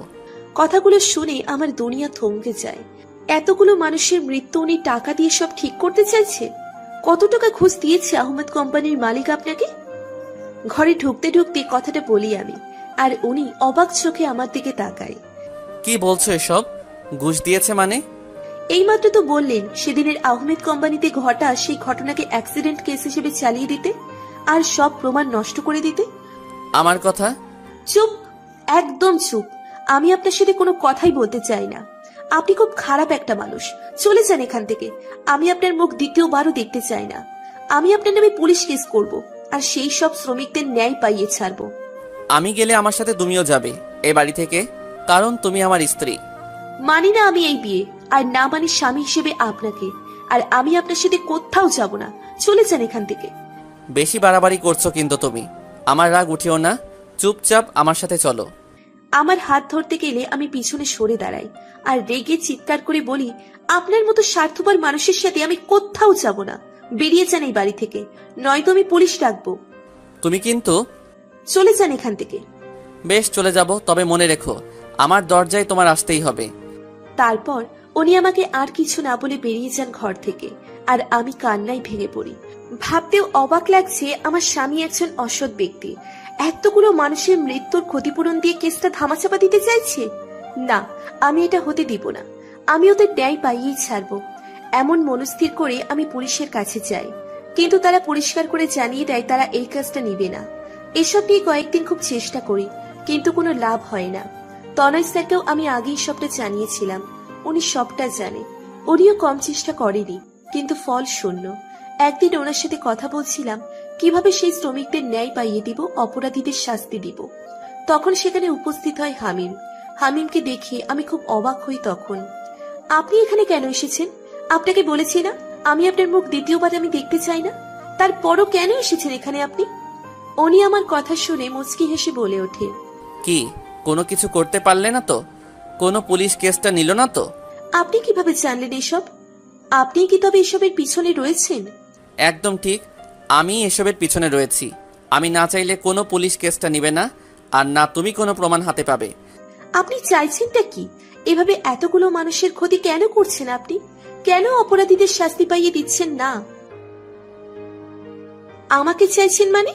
মানে হলো, আমি চাইছি তুমি বউ সাজে আমার সাথে আমার বাড়িতে যাবে, এবং আজ থেকে সেটাই হবে তোমার নিজ বাড়ি। আমি যাব না আপনার সাথে, আর খুব শীঘ্রই আপনি ডিভোর্স পেপার পেয়ে যাবেন। তুমি যদি আমার সাথে যাও তবে 1 মাসের মধ্যে তোমাকে আমি সমস্ত প্রমাণ হাতে দিব। কে কেন কিভাবে ওই শ্রমিকদের সাথে অমন করেছে সেসব তোমার হাতে পেয়ে যাবে। তবে তোমাকে কথা দিতে হবে তুমি আমার বাড়িতেই থাকবে নিজ ইচ্ছেতে। আমি কিছুক্ষণ এক মনে ভেবে উত্তর দিই, ঠিক আছে যাব আমি, তবে আজ নয়, কয়েকদিন পর। ঠিক আছে, সমস্যা নেই, তবে চালাকি করতে চেও না। তারপর উনি চলে আসে সেদিন, আর আমি নিজের মনের সাথে যুদ্ধ করে যাওয়ার জন্য প্রস্তুত হই। 1 মাসের ব্যাপার, সেটা দেখতে দেখতেই চলে যাবে। প্রমাণগুলো হাতে পেলেই আমি চলে আসব।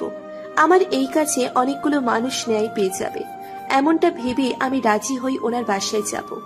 কয়েকদিন পর উনি আমার জন্য বউ সাজার জন্য শাড়ি গহনা পাঠায়, যেগুলো পরে ওনার বাড়িতে যেতে বলেছে আমাকে। আর এখান থেকে কোনো জামা কাপড় কসমেটিক্স নিতেও বারণ করেছে। আমিও তার পাঠানো শাড়ি গহনা দিয়ে তৈরি হয়ে নিই। আমার পরিবার কিছুই জানতো না যে আমার আর হামিমের মধ্যে সমস্যা ছিল, তাই যেতেও কোনো সমস্যা হয়নি। বাড়ি থেকে নিচে এসে দেখি উনি গাড়ি নিয়ে দাঁড়িয়ে আছে। আমি বাবা মা আর ভাইয়ের থেকে বিদায় নিয়ে ওনার পাশে বসে পড়ি। উনি আমার দিকে কিছুক্ষণ তাকিয়ে থেকে ড্রাইভারকে গাড়ি চালাতে বলেন। তারপর সেদিন ওনার বাড়িতে ঢোকার পর একটা মেয়েকে দেখতে পায়। উনি তখন ওই মেয়েটাকে দেখে আমাকে জ্বলন্ত কয়লার উপর দিয়ে হাঁটার জন্য বলে ওঠে। কথাটা শুনে খুব অবাক হয়েছিলাম, কারণ আমাদের মধ্যে তেমন কিছুই হয়নি যে স্ত্রী হিসেবে মেনে নেবেন না। উল্টে তিনি জোর করে আমাকে এখানে নিয়ে এসেছে। পরে ওদের কথাতে বুঝতে পারি মেয়েটা ওনার বড় বোন। আর সেদিন ওনার বোন বলেছিল ওনার বাবা মা ছোট থাকতে মারা গেছিল। তবে সেই মহিলা কে যে কয়েকদিন আগে মারা গেল? এমন নানা প্রশ্ন এখনো আমার মাথায় ঘোরে। তারপরও আমি ওই মানুষগুলোকে ন্যায় পাইয়ে দেওয়ার জন্য কয়লার উপর দিয়ে হেঁটে যেতে চেয়েছি। 1 পা দিয়েও ছিলাম, তারপর কি হয় মনে নেই। তবে জ্ঞান ফেরার পর পায়ে কোনো পোড়া দাগ দেখিনি, সেটাও আমার কাছে একটা রহস্য। আর সেদিন রাতে আমি ওনার ল্যাপটপটা শাড়ি পরার জন্য নেইনি। ওনার ল্যাপটপে ওই শ্রমিকদের দুর্ঘটনার প্রমাণ থাকতে পারে সেটা ভেবে নিয়েছিলাম, যাতে প্রমাণগুলো হাতে চলে আসে সেদিনই। কিন্তু কপাল খারাপ, তাই ল্যাপটপ ভেঙে চুরমার হয়ে গেছে। Flashback end. অতীতের কথা ভাবতে ভাবতে কখন ঘুমিয়ে পড়ি মনে নেই, কিন্তু হঠাৎ গালে কারো হাতের স্পর্শ পেয়ে কেঁপে উঠি। দিয়া ওঠো, খাবার এনেছি, খাবে চলো। হামিমের গলার স্বর পেয়ে আমি ঘুম থেকে লাফিয়ে উঠি। উনি সেটা দেখে মুচকে হাসি। খাবার নিয়ে চলে যান, খাবো না আমি। মায়ের খেতে না চাইলে চুপচাপ খেয়ে নাও। খাবার থেকে মায়ের খাওয়াই ভালো, কারণ এত এত প্রশ্ন মাথায় নিয়ে আমি খেতে পারবো না। কি প্রশ্ন জাগছে তোমার মনে? বললেই তো আর উত্তর দিবেন না, তো বলেও লাভ নেই। বলতেও তো পারি, তুমি বলেই দেখো না। সত্যি বলবেন? বলবো, তবে সেসব উত্তর দেওয়ার মতো হলে শুধু 2টা প্রশ্নের উত্তর দিব। উত্তর দেওয়ার মতোই, আর আপনার কাছেই সব উত্তর আছে। বেশ, তো বলো কি প্রশ্ন আছে। আর খাবারটা মুখে নিয়ে নাও। উনি আমার মুখের সামনে খাবার ধরে কথাটা বলে।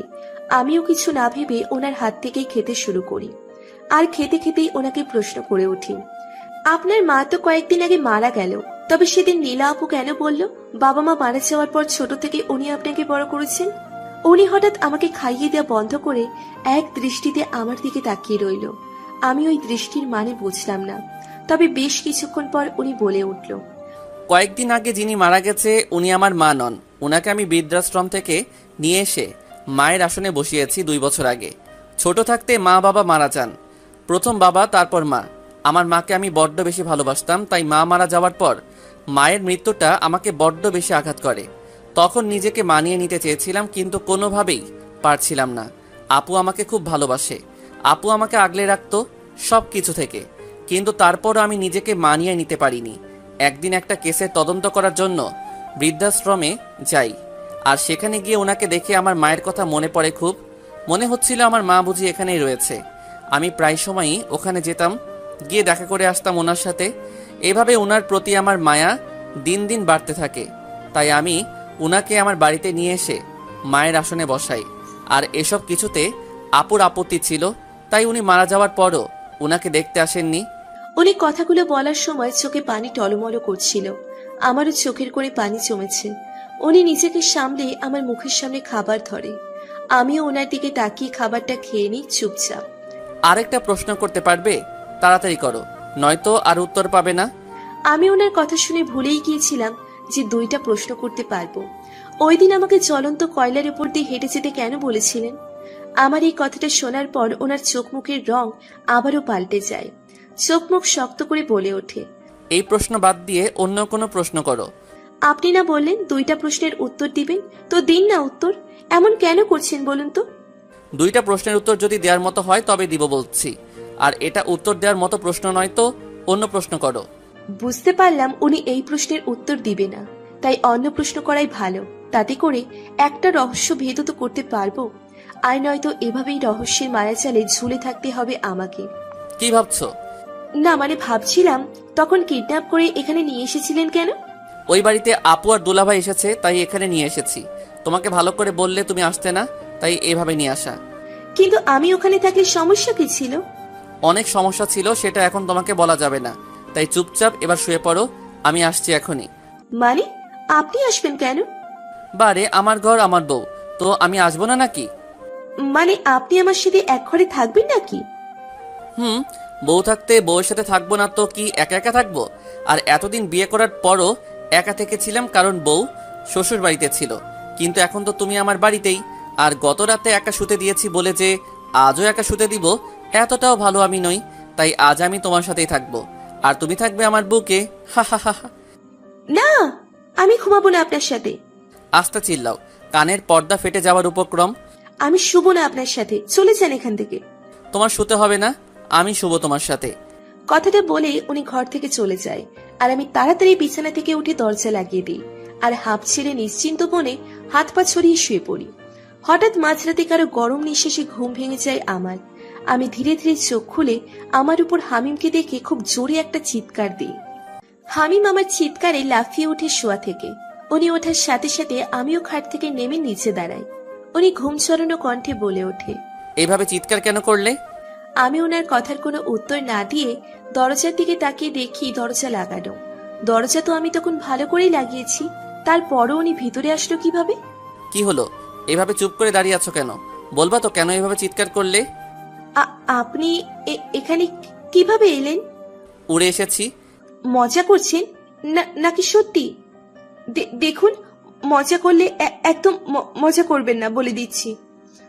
সত্যি করে বলুন, আপনি মানুষ না জিন? আমার শেষের কথাটা শুনে উনি বড় বড় চোখ করে তাকায় আমার দিকে। উনি আমার কথায় এতটাই অবাক হয়েছে চোখ যেন বেরিয়ে আসবে। আমি আপনাকে ভয় পাই না একদমই। তাড়াতাড়ি বলুন, আপনি কে? কিভাবে এই ঘরে এলেন? নয়তো ভালো হবে না। একটা থাপ্পড় দিয়ে না সব দাঁত ফেলে দিব। যে কটা দাঁত পোকা খাইছে সেসব দাঁতও পড়ে যাবে থাপ্পড় দিলে। ওনার কথা শুনে আমার হাত আপনা আপনি বাম গালে চলে যায়। যা বাবা, এটা উনি জানলো কেমনে?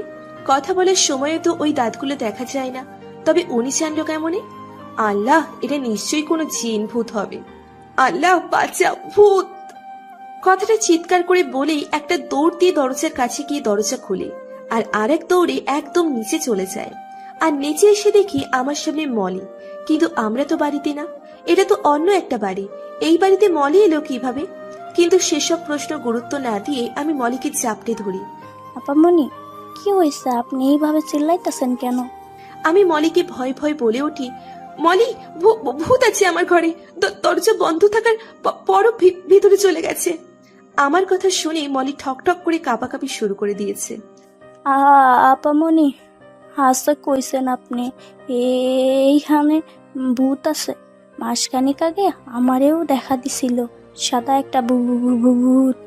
মলির কথা শুনে আমার এবার বেশি ভয় করছে। আমাদের কথার মাঝেই হামিম রূপী সেই ভূত নিচে নেমে আসে, একদম আমার সামনে দাঁড়ায় বুকে হাত গুজে। ওনাকে আমার এত সামনে দেখে আমি উল্টে দৌড় দিই, কিন্তু বেশি দূর যেতে পারিনি। তার আগেই উনি আমাকে কোলে তুলে নেয়। হঠাৎ এরকম হওয়াতে আমি আরো বেশি ভয় পেয়ে যাই। মলি বাঁচাও, আমাকে, ভূত! আমার কথা শুনে মলিও জোরে ভূত বলে মাটিতে লুটিয়ে পড়ে। আমি চোখ বড় বড় করে একবার মলির দিকে তাকাই, তো একবার হামিম রূপী ভূতটার দিকে তাকাই। উনি একটা দীর্ঘশ্বাস ফেলে আমাকে কোল থেকে নামায়। আমি দৌড় দিতে গেলে আমার হাতটা ধরে রাখে। আমি হাত মোচড়ামুচড়ি করছি ছাড়াবার জন্য, কিন্তু একটা ভূতের কাছে আমার শক্তি নগণ্য। উনি পকেট থেকে ফোনটা হাতে নিয়ে কাউকে ফোন লাগায়। সেটা দেখে আমি আরো বেশি অবাক হয়ে যাই। ভূত কি ফোনও চালায়? ডিজিটাল বাংলাদেশে কি ডিজিটাল ভূতেরও উৎপত্তি হলো নাকি? আমি এসব ভাবছি, আর উনি এর মাঝে ফোনটা রেখে আমাকে আবারও কোলে তুলে নেয়। আমি কোল থেকে নামার জন্য ধস্তাধস্তি করে চলেছি, কিন্তু নামতে পারছি না। উনি ঘরে এসে আমাকে খাটে বসিয়ে দরজা বন্ধ করে দেয়। দেখুন, আমি কিন্তু কোনো ভূতের কোনো ক্ষতি করি নাই। আমাকে ছেড়ে দেন প্লিজ, আর আমার জামাইটাকেও ফিরিয়ে দেন প্লিজ। জামাই? আমার জামাইয়ের রূপ ধরে আসছেন?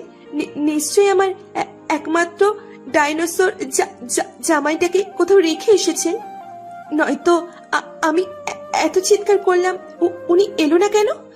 প্লিজ আমার জামাইকে ফিরিয়ে দেন। চুপ, একদম চুপ, স্টুপিড কোথাকার।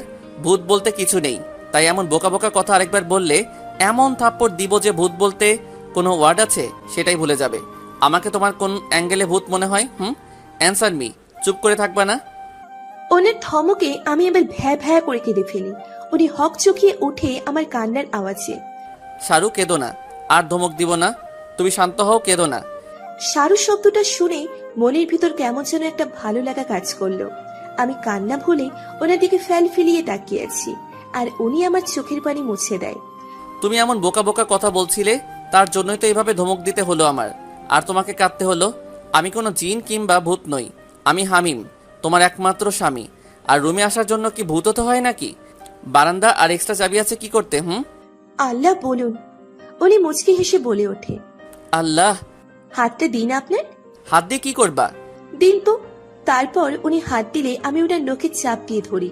উনি ব্যথায় আউচ করে ওঠে, আর আমি বিশ্ব জয় করা হাসিতে মেতে উঠি। আমি এখন শিওর উনি কোনো জিন ভূত নয়, আমার একমাত্র স্বামী উনি। ব্যথা দিলা কেন? ব্যথা পেলেন বলেই তো শিওর হলাম আপনি কোনো জিন কিংবা ভূত নন। মানে হলো, ছোট থাকতে মামার বাসায় গেলে নানু বলতো ভূত জিন ধরলে নাকি হাতের নখে চাপ দিলে ব্যথা পায় না, তাই সেই টেকনিকটাই এখন ব্যবহার করলাম। উনি আমার মাথায় একটা ঠোকা মেরে বলে ওঠে, পাবনার পলাতক পাগল একটা। আমি ওনার কথায় তেলে বেগুনে চলে উঠি। এই, আপনি কাকে পাবনার পাগল বলছেন? হ্যাঁ, ঘুষি দিয়ে না একদম নাক বোঝা করে ফেলবো। তুমি পাবনার পাগল, আর দাও একটা ঘুষি, দেখি তোমার কত শক্তি। ওনার কথা শুনে দমে যায়, কারণ যতই হোক কেউ তাকে মারতে বলে মারা যায় না। তাই আমি চুপ করে বসে আছি, কিন্তু হঠাৎ করে মনে পড়ে যায় উনি তো আমার উপরে ছিল তখন, কিন্তু কেন তখন ওভাবে শুয়েছিল? এই মিয়া, আপনি তখন আমার উপরে শুয়েছিলেন কেন? কোনো কুমতলবে তখন এমন করেছেন? দেখছিলাম তোমার কয়টা দাঁত পোকায় খেয়েছে। এই তুমি না একজন ডাক্তার, ডাক্তার হয়ে নিজের দাঁতের এহাল কেন? দেখুন, একদম দাঁত দিয়ে কথা বলবেন না। আমার দাঁত যথেষ্ট সুন্দর, ঠিক আছে? সেটা তো দেখতেই পারছি। ধ্যাত, আপনার সাথে কথা বলে কোনো ফায়দা নেই। যান এই ঘর থেকে, ঘুমাবো আমি। আপনার সাথে কথা বললেই কথা বাড়বে। আর রাত পার হয়ে সকাল হয়ে যাবে। আমি এই ঘর থেকে কোথাও যাচ্ছি না। আমি আজ থেকে তোমার সাথে একই রুমে থাকবো। খেলবো না, টুকু থাকবো না আমি আপনার সাথে। বের হন এই ঘর থেকে। উনি আমার কথায় পাত্তা না দিয়ে আমাকে এক হাতে জড়িয়ে ধরে কিছুটা ধাক্কা দিয়ে বেডে ফেলে দেয়। আর উনি আমার পাশে শুয়ে পেছন থেকে এক হাত আমার গলায় আর এক হাত পেটে রেখে শুয়ে পড়ে। ওনার ছোঁয়ায় কেঁপে উঠি আমি। আর উনি মুচকি হেসে আমার কপালে একটা চুমু দিয়ে চোখ বন্ধ করে শুয়ে পড়ে। আমি ওনার আলতো ছোঁয়ায় একদম ফ্রিজড হয়ে যায়। কি হলো এটা? কি করলো এটা? সকালে কারো চিৎকারে ঘুম ভাঙে আমার। আমি চোখ খুলে তাকিয়ে অবাক হয়ে যাই, কারণ গতকাল উনি আমাকে যে বাড়িতে নিয়ে গিয়েছিল এটা সে বাড়ি নয়, এটা আগের সেই বাড়িটা। বুঝলাম না কিছু। রাতে ওই বাড়ি আর সকালে এই বাড়ি, উনি এমন কেন করছেন? এসব ভাবনার মাঝে আবার নিচ থেকে চিৎকারের আওয়াজ ভেসে আসে। আমি হুড়মুড়িয়ে দৌড়ে নিচে ড্রয়িং রুমে চলে আসি। আর এসে দেখি নীলা আপু এসেছে, আর হামিম নীলা আপুর সাথে রেগে কথা বলছে। বুঝি না বাবা, উনি আপুর সাথে এমন আচরণ কেন করে? নীলা আপু আমাকে দেখে আমার সামনে এসে গালে হাত দিয়ে বলে, কেমন আছো দিয়া? আমি কিছু বলবো তার আগেই হামিম আমাকে চিৎকার করে বলে ওঠে, এই, তুমি এখন এখানে দাঁড়িয়ে আছো কেন? সকালে ঘুম থেকে ওঠার পর কি তোমাকে এভাবে দাঁড়িয়ে থাকতে বলেছি আমি?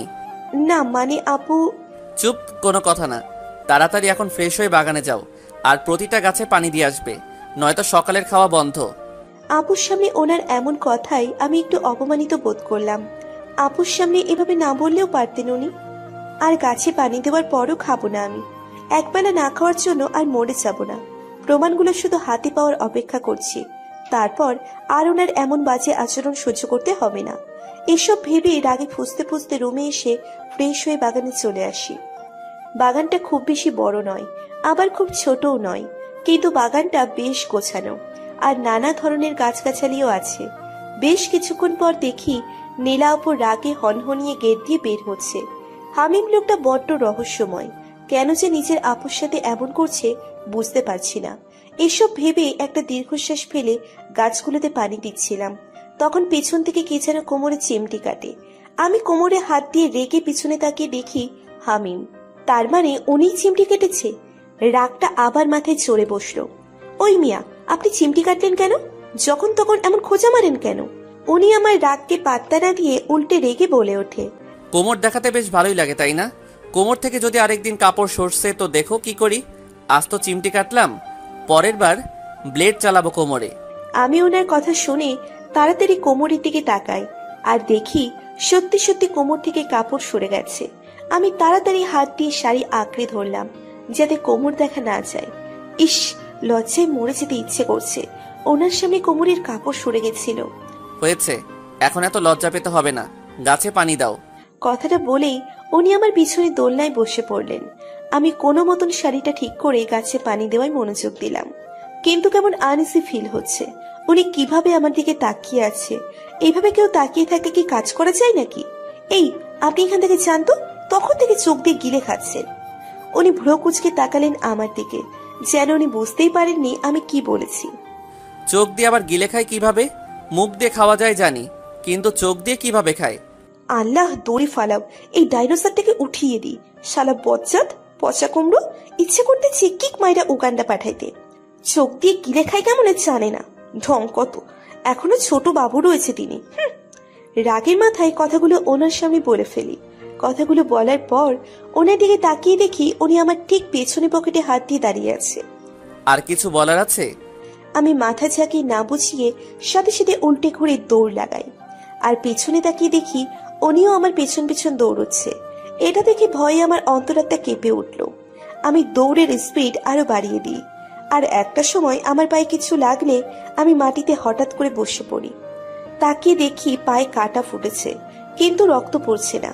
তারপরও পায়ে খুব ব্যথা করছে। আমি কাটাটা টান দিয়ে উঠিয়ে ফেলি, সাথে সাথে রক্ত পড়া শুরু হয়, আর ব্যথায় চোখ দিয়ে এক ফোঁটা জল গড়িয়ে পড়ে। আমি চোখের পানিটা মুছে দেখি হামিম আমার সামনে দাঁড়িয়ে আছে। উনি আমার সামনে হাঁটু গেড়ে বসে পায়ে হাত দিতে গিয়েও কিছু একটা ভেবে থেমে যায়, আর কিছু না বলে আমাকে ওখানে রেখে বাড়িতে ভেতরে চলে আসে। ওনার এমন কাজে কেন যেন খুব খারাপ লাগছে। তারপরও আমি এটা নিয়ে বেশি না ভেবে উঠে দাঁড়াই। আর স্বাভাবিকভাবেই হেঁটে চলেছি। পায়ে যে কাটা ফুটেছে তার বিন্দুমাত্র প্রভাব আমার উপরে পড়েনি এমন ভাব করে রুমে এসে একটা শাড়ি নিয়ে ওয়াশরুমে গিয়ে শাওয়ার নিয়ে রেডি হয়ে হসপিটালে যাওয়ার জন্য বেরিয়ে পড়ি। এতটা সময়ে ওনাকে কোথাও দেখতে পাইনি, এতে খারাপ লাগলেও পাত্তা দিলাম না। হসপিটালে পৌঁছানোর পরপরই একটা কল আসে, একটা পেশেন্ট দেখার জন্য তার বাড়িতে যেতে হবে। সে নাকি খুবই অসুস্থ, তাই হসপিটাল থেকে বেরিয়ে পড়ি রোগী দেখার জন্য। পেশেন্টের বাড়ির ঠিকানা অনুযায়ী একটা ফ্ল্যাটের সামনে আসি আর কলিং বেল বাজাই।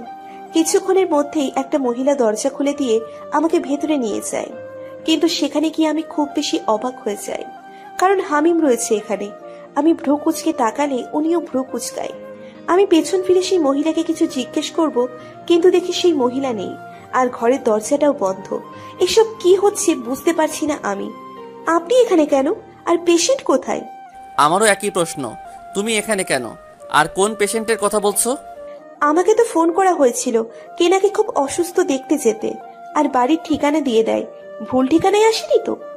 আমি এবার আমার ফোনে মেসেজ চেক করে দেখি ঠিকানা ঠিকই আছে। ঠিকানা তো ঠিকই আছে, ভুল ঠিকানায় তো আমি আসিনি। কিন্তু আপনি এখানে কেন? এমনি। এমনি মানে কেন এসেছেন? এটা কার বাসা, আর রোগী কোথায়? বড্ড বেশি প্রশ্ন করছো তুমি। তুমি জানো না আমার যা করতে মন চাই তাই করি, আর তার কৈফিয়ত কাউকে দেই না। চুপ করে এখানে বসে থাকো, খালি বেশি কথা। ওকে, থাকুন আপনি এখানে, আমি গেলাম।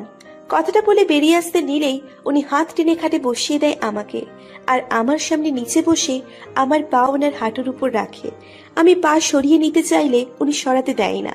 উনি পকেট থেকে কিছু একটা বের করে হাতে দিয়ে আমার দুই পায়ে একটা ঔষধ লাগিয়ে দেয়। পায়ে কি লাগালেন ওটা? ঔষধ? তখন পায়ে কাটা ফুটেছিল তার জন্য।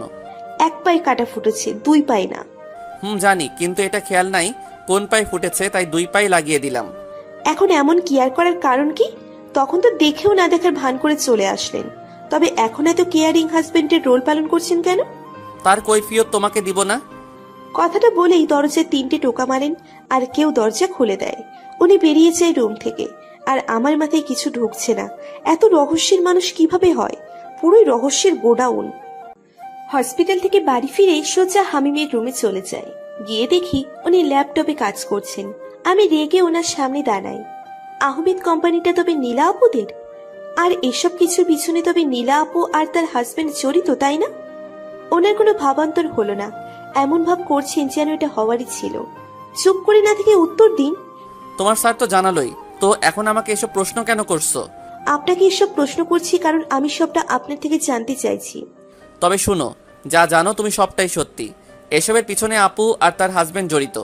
আহমেদ কোম্পানিটা আপুদেরই, আর কোম্পানিতে ওই বিষাক্ত গ্যাস ওরাই দিয়েছিল, যাতে করে শ্রমিকদের ওই অবস্থা হয়েছে। কেন এসব করলো ওরা? কেন এতগুলো মানুষের ক্ষতি করলো? শ্রমিকদের সাথে বেতন নিয়ে ঝামেলা হয়েছিল, তাই ওরা এমন করেছে। আর ওরা তো ওদের শাস্তিও পেয়েছে, পুলিশ ওদের গ্রেফতারও করেছে। জানি আমি, কিন্তু আপনি এসব লুকিয়েছিলেন কেন? উনি মুচকে হেসে বসা থেকে উঠে আমার সামনে দাঁড়ায়। আমি ভ্রু কুচকে ওনার থেকে কয়েক কদম পিছিয়ে যাই। আমি তো লুকাতে চাইনি, তুমি বাধ্য করেছো। আমি বাধ্য করেছি মানে? তুমি তো সেদিন আমার ফোনে বলা কয়েকটা কথা শুনে ভুল বুঝে প্রতিবাদী হয়ে উঠলে, তাই আমাকে তোমার থেকে অনেক কিছু লুকাতে হয়েছে। এমন হেয়ালি না করে সোজাসুজি উত্তর দিন। সেদিন ফোনে আমি অন্য একটা কেস নিয়ে আলোচনা করছিলাম। আমার জুনিয়র অফিসার কিশোর ওই দিন একটা কাজ সেরে বাড়ি ফিরছিল, তখন দেখতে পাই একটা মেয়েকে 2টা ছেলে জোরাজোরি করে গাড়িতে তুলছে। কিশোরের বুঝতে বেশি সময় লাগেনি যে ছেলেগুলো ভালো কোনো উদ্দেশ্য নিয়ে মেয়েটাকে নিচ্ছে না। সে গিয়ে আটকায়, কিন্তু তারা উল্টো কিশোরকে মারতে আসে, আর কিশোর বাধ্য হয়ে গুলি চালায়। যেখানে একজন মারা যায় আরেকজন পালিয়ে যায়। সেটা কিশোর আমার সাথে শেয়ার করলে আমি ওকে জানাই অ্যাক্সিডেন্ট কেস বলে চালাতে, আর যা প্রমাণ আছে সব নষ্ট করে দিতে।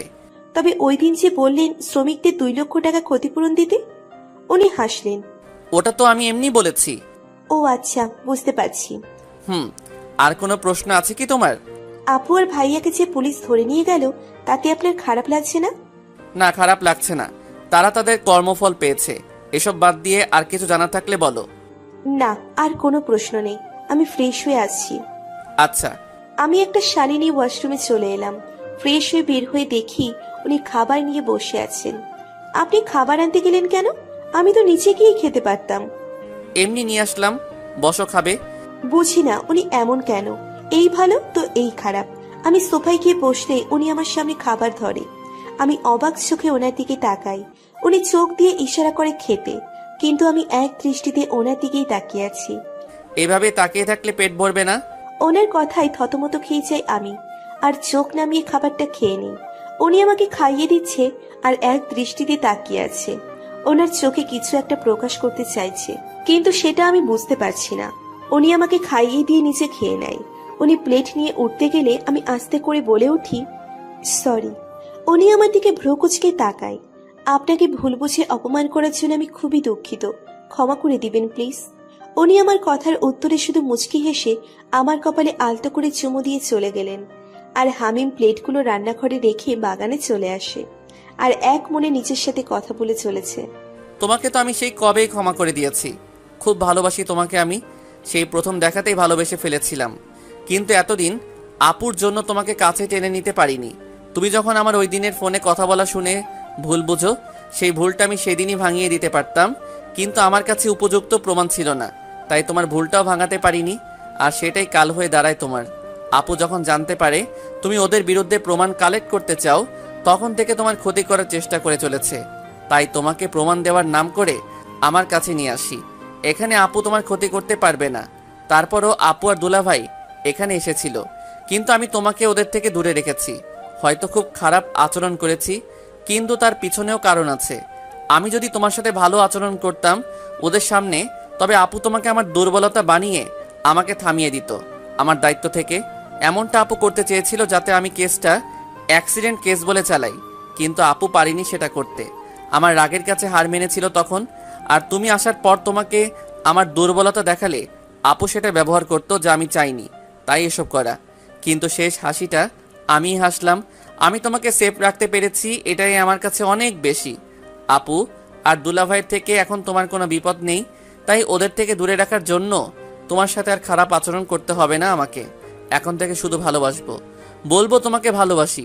কাল থেকে এক নতুন জীবন শুরু করব আমরা। হামিম কথাগুলো বলার সময় চোখ দিয়ে কয়েক ফোঁটা জল গড়িয়ে গড়িয়ে পড়ে। হামিম চোখটা মুছে নিজেকে স্বাভাবিক করে রুমে চলে আসে। রুমে এসে দেখে আদিয়া রুমে নেই। হামিম এবার ব্যালকনিতে যায়, আর গিয়ে দেখে আদিয়া কারোর সাথে কথা বলছে ফোনে। কিন্তু হামিম তোকে ফোন কিনে দেয়নি। তবে তবে কি সে নিজেই কিনেছে? হামিম আদিয়ার থেকে ফোনটা কেড়ে নেয়। আরে ফোনটা নিলেন কেন? দেখছিলেন তো কথা বলছি, দিন ফোনটা। এই ফোন কোথায় পেলে? কুড়িয়ে পাইছি। মজা করো না, সত্যি বলো। আপনি এমন ভাবে বলছেন যেন আমার কাছে ফোন কেনার টাকা নেই। এবার ফোন দিন আমার। দিব না, এটা আমার কাছেই থাকবে। কথাটা বলেই উনি ফোন নিয়ে চলে যাচ্ছিল। তখনই আমি দৌড়ে ওনার সামনে যাই। উনি দাঁড়িয়ে যায়, ভ্রু কুচকে তাকাই আমার দিকে। আমি মুচকি হেসে ওনার কাঁধে দুই হাত রাখি। উনি খুব অবাক হয়ে যায়। আমি আস্তে করে মাথাটা ওনার দিকে এগিয়ে দিই। উনিও কাছে আসার জন্য এগিয়ে আসলে আমি টুপ করে ফোনটা নিয়ে নিই, আর উনি বোকা বনে যায়। আমি খিলখিলিয়ে হেসে উঠি। এবার উনি এক ঝটকায় আমার কোমর ধরে টান দিয়ে বিছানায় ফেলে দেয়, আর চাপড়ে ধরে গলায় মুখ গুজে নেয়। প্লিজ ছাড়ুন, আমার অস্বস্তি লাগছে। লাগুক, আজ এভাবে ঘুমাবে, একদম নড়বে না। বেশ কিছুক্ষণ ছোটার পরও যখন ছুটতে পারলাম না, তখন হাল ছেড়ে ঘুমিয়ে পড়লাম। ঘুমের মাঝে কেমন যেন শূন্যতা অনুভব হলো হামিমের। হামিম ধরপড়িয়ে চোখ খুলে বিছানার দিকে তাকায়, আর দেখে আদিয়া বিছানায় নেই। জানালা দিয়ে বাইরে তাকিয়ে দেখে সকাল হয়ে গেছে। হামিম ভাবলো আদিয়া হয়তো বাগানে গেছে, গাছে পানি দিচ্ছে। তাই হামিম ওয়াশরুমে গিয়ে ফ্রেশ হয়ে নেয়। ফ্রেশ হয়ে বাগানে চলে আসে, কিন্তু সেখানেও আদিয়া নেই। এবার হামিমের ভয় হচ্ছে। হামিম দৌড়ে বাড়িতে আসে, সারা বাড়ি খুঁজে বেড়ায়, কিন্তু কোথাও আদিয়াকে পায় না। তার মানে কি আদিয়া চলে গেছে তাকে ছেড়ে? কথাটা মাথায় আসতেই হামিমের বুকটা ফেটে ফেটে যাচ্ছে। হামিম অনেক খুঁজেও যখন আদিয়াকে পায় না, তখন হামিম তার ঘরে চলে আসে। এসে আলমারি চেক করে দেখে আদিয়ার জামা কাপড় সব আছে কিনা। হামিম খুলে দেখে সবই ঠিক আছে। তবে আদিয়া গেল কোথায়? হামিম এবার হসপিটাল আর আদিয়ার বাবার বাড়িতে ফোন করে, কিন্তু আদিয়া সেখানেও নেই। হামিম এবার পুরোপুরি ভেঙে পড়ে। হামিম খাটে বসে পড়ে মাথা নিচু করে। আজ থেকে নতুন জীবন শুরু করব ভেবেছিলাম, কিন্তু এভাবে যে সব শেষ হয়ে যাবে ভাবিনি। ভোরের শিশিরের মতোই কি হারিয়ে গেলে? কোথায় চলে গেলে আমাকে ছেড়ে? বড্ড একা একা লাগছে। হামিমের চোখগুলো টলমল করছে পানিতে, যে কোনো সময় ঝরে পড়বে গাল বেয়ে। আরে আপনি উঠে গেছেন দেখছি, বসুন। আমি আপনার জন্য কফি নিয়ে আসছি। হামিম আদিয়ার গলার আওয়াজ পেয়ে মাথা তুলে তাকায়। আদিয়া রুমের বাইরে যাওয়ার জন্য পা বাড়ালেই হামিম ঝড়ের গতিতে আদিয়ার কাছে চলে যায় আর আদিয়াকে পেছন থেকে শক্ত করে চাপটে ধরে। আদিয়া এমন কিছুর জন্য একদমই প্রস্তুত ছিল না। কি করছেন? ছাড়ুন আমায়। আমার কথা মনে হয় ওনার কানে যায়নি, তাই আবারও একই কথা বললাম। তাতেও ওনার কোনো সাড়া নেই। এভাবে বেশ কিছুক্ষণ থাকার পর উনি হঠাৎ করে ওনার দিকে ঘুরিয়ে গালে শক্ত করে হাত রাখে। এত শক্ত করে গাল চেপে ধরেছে যে মনে হচ্ছে দাঁত খুলেই পড়ে যাবে। আমি এবার ওনার চোখের দিকে তাকাই। ওনার চোখ দেখেই মনে হচ্ছে খুব রেগে আছে। কোথায় চলে গেছিলে? ওনার চাহনিতেই তো আমার ভয় করছে।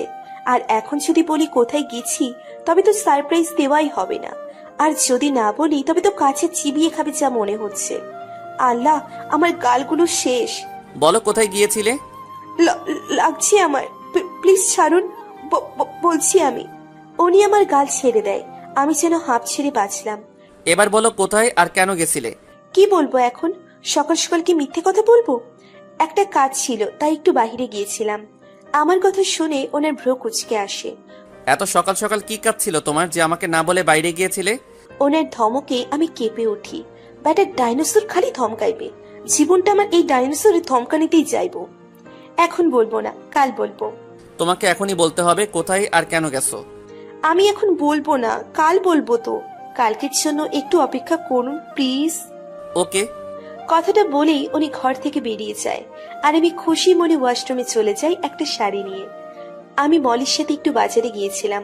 বাজারে গিয়ে কিছু জিনিস নিয়ে এসেছি যেসব কাল সকালে লাগবে ওনাকে সারপ্রাইজ দেওয়ার জন্য। অতঃপর দুজন দুজনের কাজে চলে যায়। দিন শেষে রাতে দুজন বাসায় ফিরে ফ্রেশ হয়ে খেয়ে শুয়ে পড়ি। শোয়ার সময় উনি পেছন থেকে জড়িয়ে ধরে আমাকে। এভাবে জড়িয়ে ধরে ঘুমালে কাজটা করব কিভাবে? কথাটা ভেবেই ওনাকে বলে উঠি, এই যে শুনুন। কি হয়েছে? এভাবে জড়িয়ে ধরে ঘুমালে আমি রাতে নড়তে পারি না, তাই প্লিজ একটু হাতটা সরান। এত নড়াচড়া করতে হবে না, আজ আর তোমাকে ছাড়ছি না। আজ সকালে যে খেলা দেখাইছো তারপর তো আরো ছাড়বো না। চুপচাপ ঘুমাও, নয়তো মাইর খাবে। তারপর আর কি, ওভাবে ধরেই উনি ঘুমিয়ে পড়ে। কিন্তু আমার ঘুমালে চলবে না, তাই ওনার ঘুমানোর পর খুব সহজে ওনার থেকে নিজেকে ছাড়িয়ে উঠে যায়। ভাগ্য ভালো ঘুমের ঔষধ খাইয়েছিলাম, নয়তো এখন উঠতেই পারতাম না। এবার তাড়াতাড়ি গিয়ে কাজটা সারতে হবে। কথাটা বলেই রুম থেকে বেরিয়ে আসলাম আমি। ভোর 5টা বাজে। আদিয়া হামিমকে সেই কখন থেকে ডেকেই চলেছে, কিন্তু হামিমের কোনো সারা শব্দই নেই। থাকবে কিভাবে? বেচারা গত রাতে ঘুমের ওষুধ খাইয়ে ঘুমিয়ে পড়েছে। তো এত সকালে কি উঠতে পারবে নাকি? হ্যাঁ। এবার আদিয়া এক গ্লাস পানি হামিমের মুখে ঢেলে দেয় আর হামিম ঘুম থেকে লাফিয়ে ওঠে। কি হয়েছে? শরীর খারাপ লাগছে তোমার? আমি মাথা ঝাঁকিয়ে না বোঝাই। তবে কি হয়েছে? এভাবে পানি ঢাললে কেন ভোরবেলা? আমি ওনার হাতে একটা প্যাকেট ধরিয়ে দিয়ে বললাম, ফ্রেশ হয়ে এগুলো পরে বাগানে আসুন। কেন? যেটা বলছি আপাতত সেটাই করুন, গেলে সবটা জানতে পারবেন। উঠুন তাড়াতাড়ি আর তৈরি হন জলদি।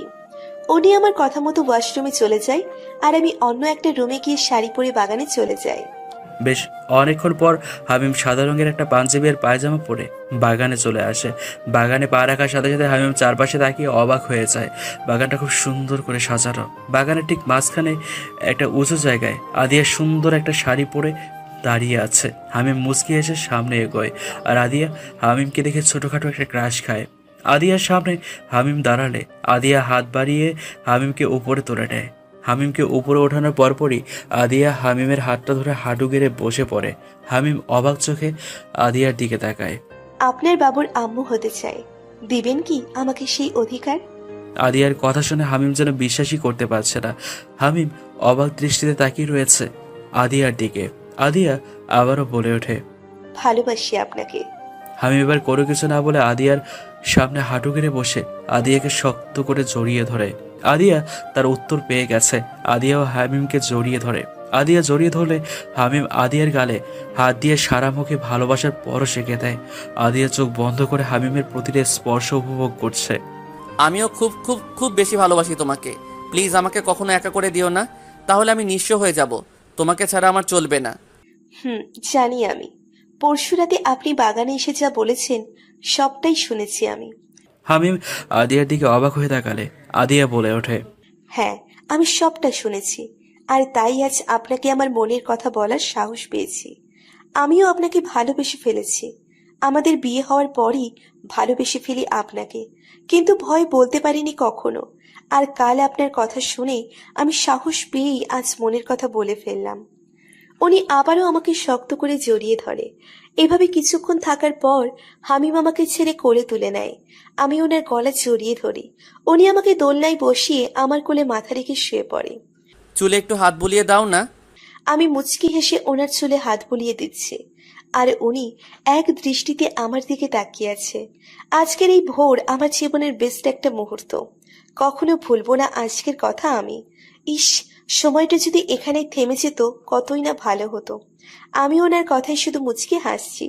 উনি এবার বেশ আবেগ মিশ্রিত গলায় বলে ওঠে, সারা জীবন ভালোবেসে আমার হয়ে থেকো, আমিও ভালোবেসে তোমায় আমার করে রাখবো। আমি ওনার কথায় মুচকি হেসে ওনার কপালে একটা ভালোবাসার পরশ এঁকে দিই। হামিম তার উত্তর পেয়ে গেছে।